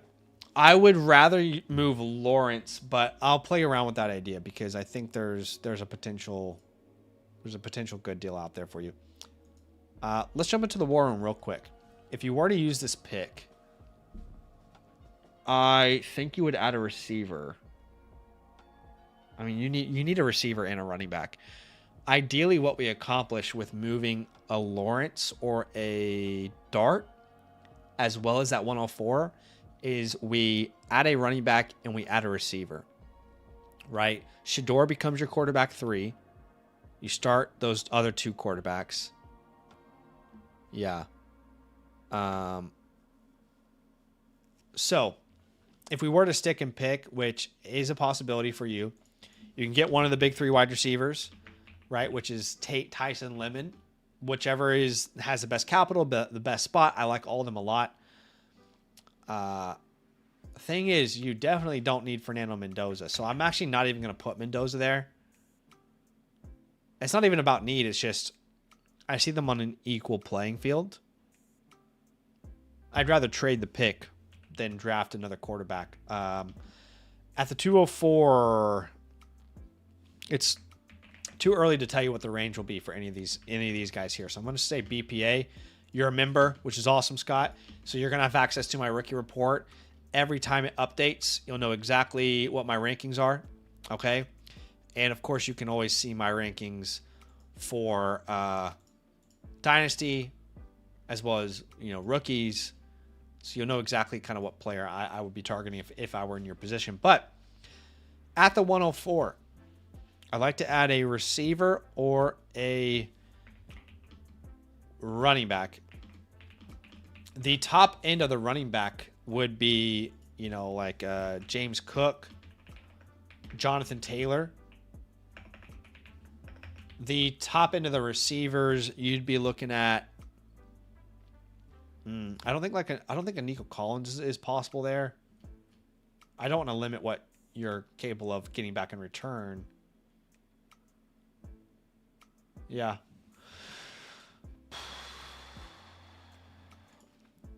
Look, the best possible outcome there, it's probably not realistic, is Nico Collins, Chris Olave, Garrett Wilson. You know, one of those names could definitely help you compete. More realistic is a McConkey, T. Higgins. I just don't love that.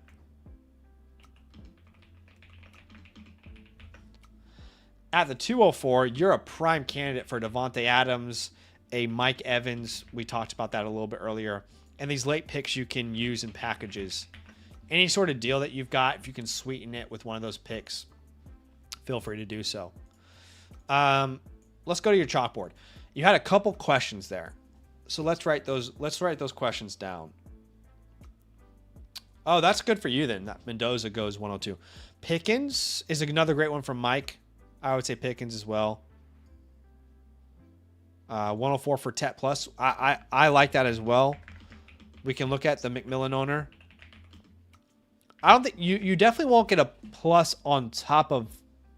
You would have to send the plus on top of. Yeah. I'm on the same page. Apologies. Okay. Your other question was about Cam Scatterbo. First off, there's just not a chance in this world I'm accepting Ramondre in a second. Let's just start there. Not even close. Not going to happen. Just two real non-factors for a guy that could be a startable guy every week if the draft goes right. Just, I imagine that's probably available after the draft. Like, I did talk about Cam Scatterbo in today's video, if you're curious. But I got to be honest with you, man. Like, there is no way for anyone to accurately predict what will happen in the draft with Cam Scatterbo. So I can't tell you what they're going to do. I can tell you logically from a team building perspective, it doesn't make sense for the Giants to draft a running back. But that doesn't mean they're going to do that. They might just go best player available. So it's definitely still a possibility. Okay. Let's, and to be honest, he's not a player that people are all that interested in acquiring right now. They're very nervous about him, rightfully so. But if you're telling me Scat in the 304 for a first, if I had a Pollard, okay. Look, if this is possible, 304 plus Pollard for a 27 first, then you do that in a heartbeat. I guess one positive is if, you know, it's kind of funny to think about it this way. If Jeremiah Love's a Titan, well, Scatterbo keeps his job. If he's a Giant, then Pollard is still pretty useless, but, you know, maybe flexible. Okay, who has McMillan? McMillan. He also has Pickens. Let's add Pickens as an option at the 104. I wouldn't punt this year if you make the Scat trade. What I would do is I would take that 27 first and flip it into a running back. I know that sounds silly, but I imagine the only reason you're doing that, Jason, is because you're worried about if his job will be lost or not. And we don't know the answer to that. But the 27 first is not going to lose value no matter what. And you can turn that 27 first into a running back really of your choice. You know, you can turn that 27 first into a almost any run, like maybe even a Ken Walker. You can maybe turn it into a James Cook. Certainly can turn it into a Bucky Irving, Breece Hall, Chase Brown, any of those names, you absolutely could. So that's the only reason we're even considering moving Scat. Okay. Yeah, this guy who has McMillan, Pickens, and Collins might be a great fit for you if you can figure something out. I mean, look, I would be comfortably adding Tony Pollard here if I can get this done with for McMillan. If not, I mean, I wouldn't accept it. Can you add Josh Downs? Can you add, 2/3? Those are a couple things that you could try. One idea, I don't know. Okay, let's go to the Let's go to the Lawrence deal.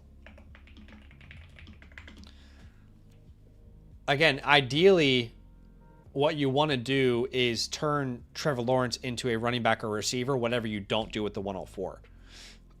So if you use the 104 in a running back, trade Lawrence for a receiver.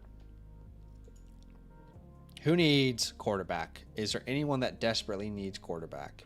How about the Jaden Daniels guy who has no quarterback too? Yeah, Chase Brown's not enough. Achan's probably too much.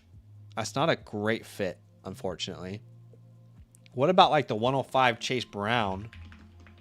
And then you send the 204 back with Trevor Lawrence? You know, maybe that gets you in range. It's not perfect. I will admit it's not perfect. It's the beginning of an idea, though.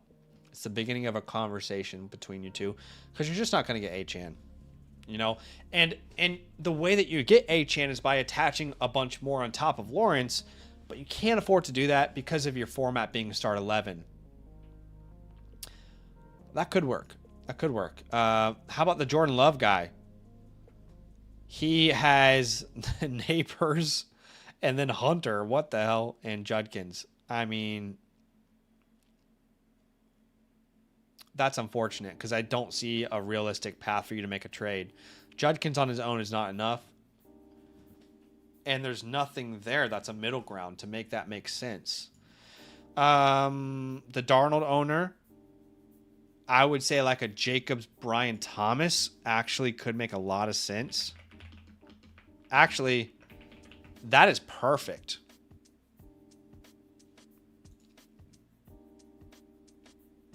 And maybe you throw him back Josh Downs if he wants, but that's kind of perfect. I'm not going to lie.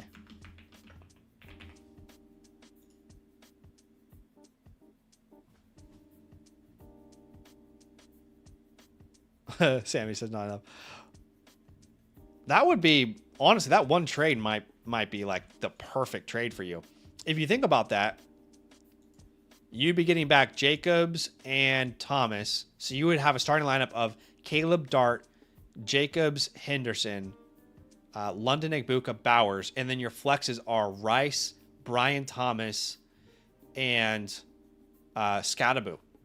That is far better than the position you're in right now. Jason says, you like Brian Thomas? I can't see him being a good player while Jaguar. I like him just because historically he fits a criteria of receivers that can gain value. I will recognize that he's risky, but you could afterwards, you could flip Brian Thomas, you know, if you want a lower floor play, but a player that has less risk, you could probably flip him into a Zay Flowers, a T. Higgins. You know what I mean? You could definitely flip him into a player that you are less concerned about. I recognize there's risk for sure. But that's a good fit for you. Man, a Taylor Evans would be kind of cool too. I know you already got Ricky, but I like that as well.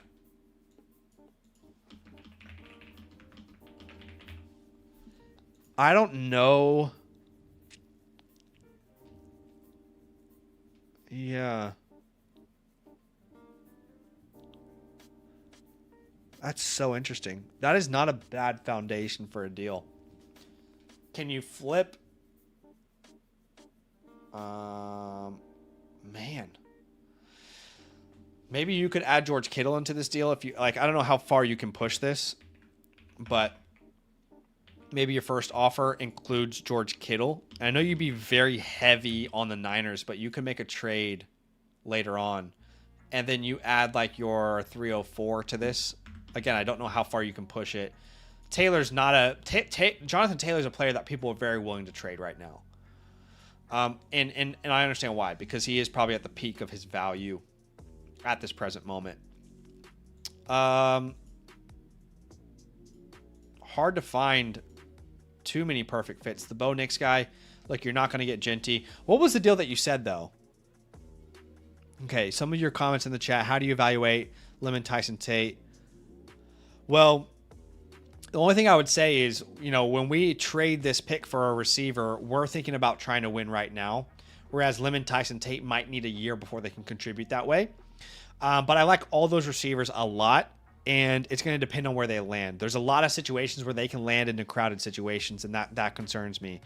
We keep seeing the Jets or the Ravens draft one of these guys in these mock drafts. That's the only reason why it's a little concerning for me. What was the trade you mentioned about Genty? Okay, here it is. Moving. Okay, so this is the Dart move. And you said was Dart and Pollard.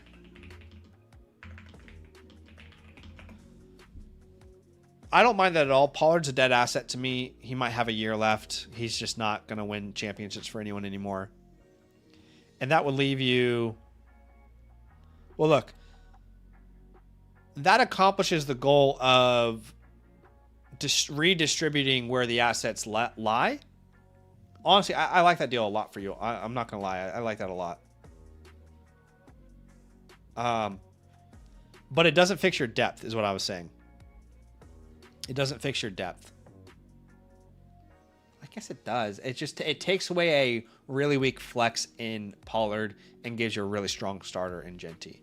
But that'd be a nice lineup. Like Williams, Dart, Hendo, Genty, London, Igbuka, Bowers, Rice, Scat. That's not bad at all. Okay, how much can you add to get this done?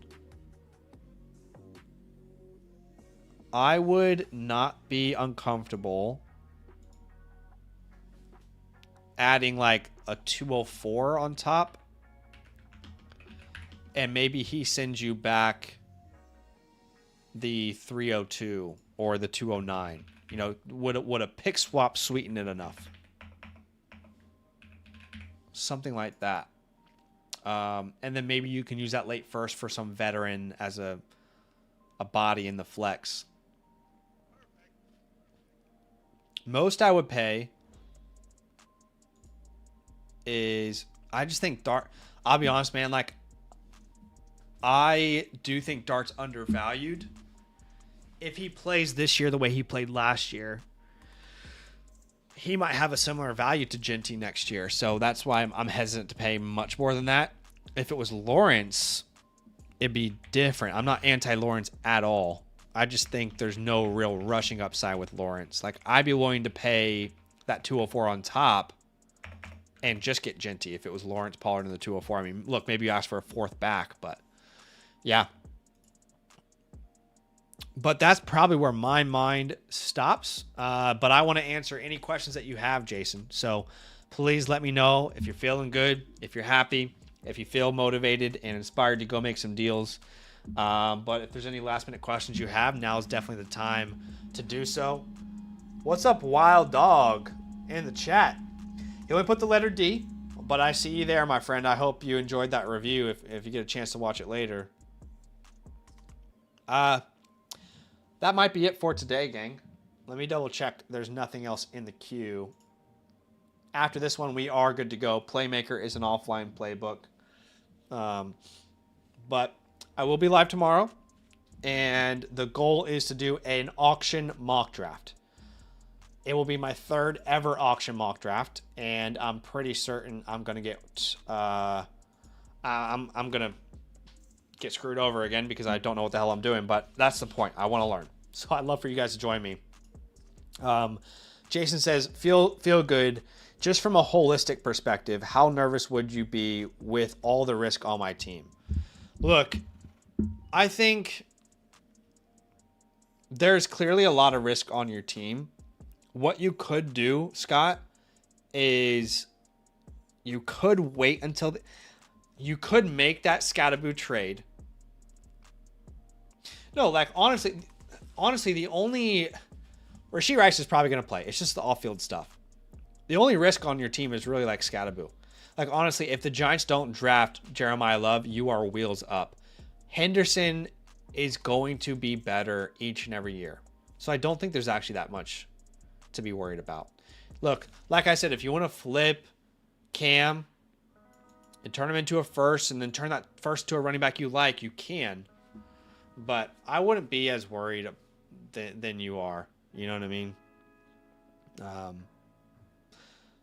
Wild Dog says, loved it. Watched with my son figuring out the chat. That's awesome. Shout out to Wild Dog and his son. You guys are awesome.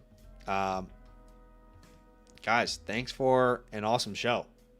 I always enjoy taking the time out, looking at your teams, coming up with trade ideas, doing some mock drafts, chatting ball. I'm always a huge fan of doing that with you guys. And the only reason I can do that is because you guys are able to support me. So I'll see you guys tomorrow on the auction draft. Enjoy the rest of your night and nothing but love. Appreciate it, gang.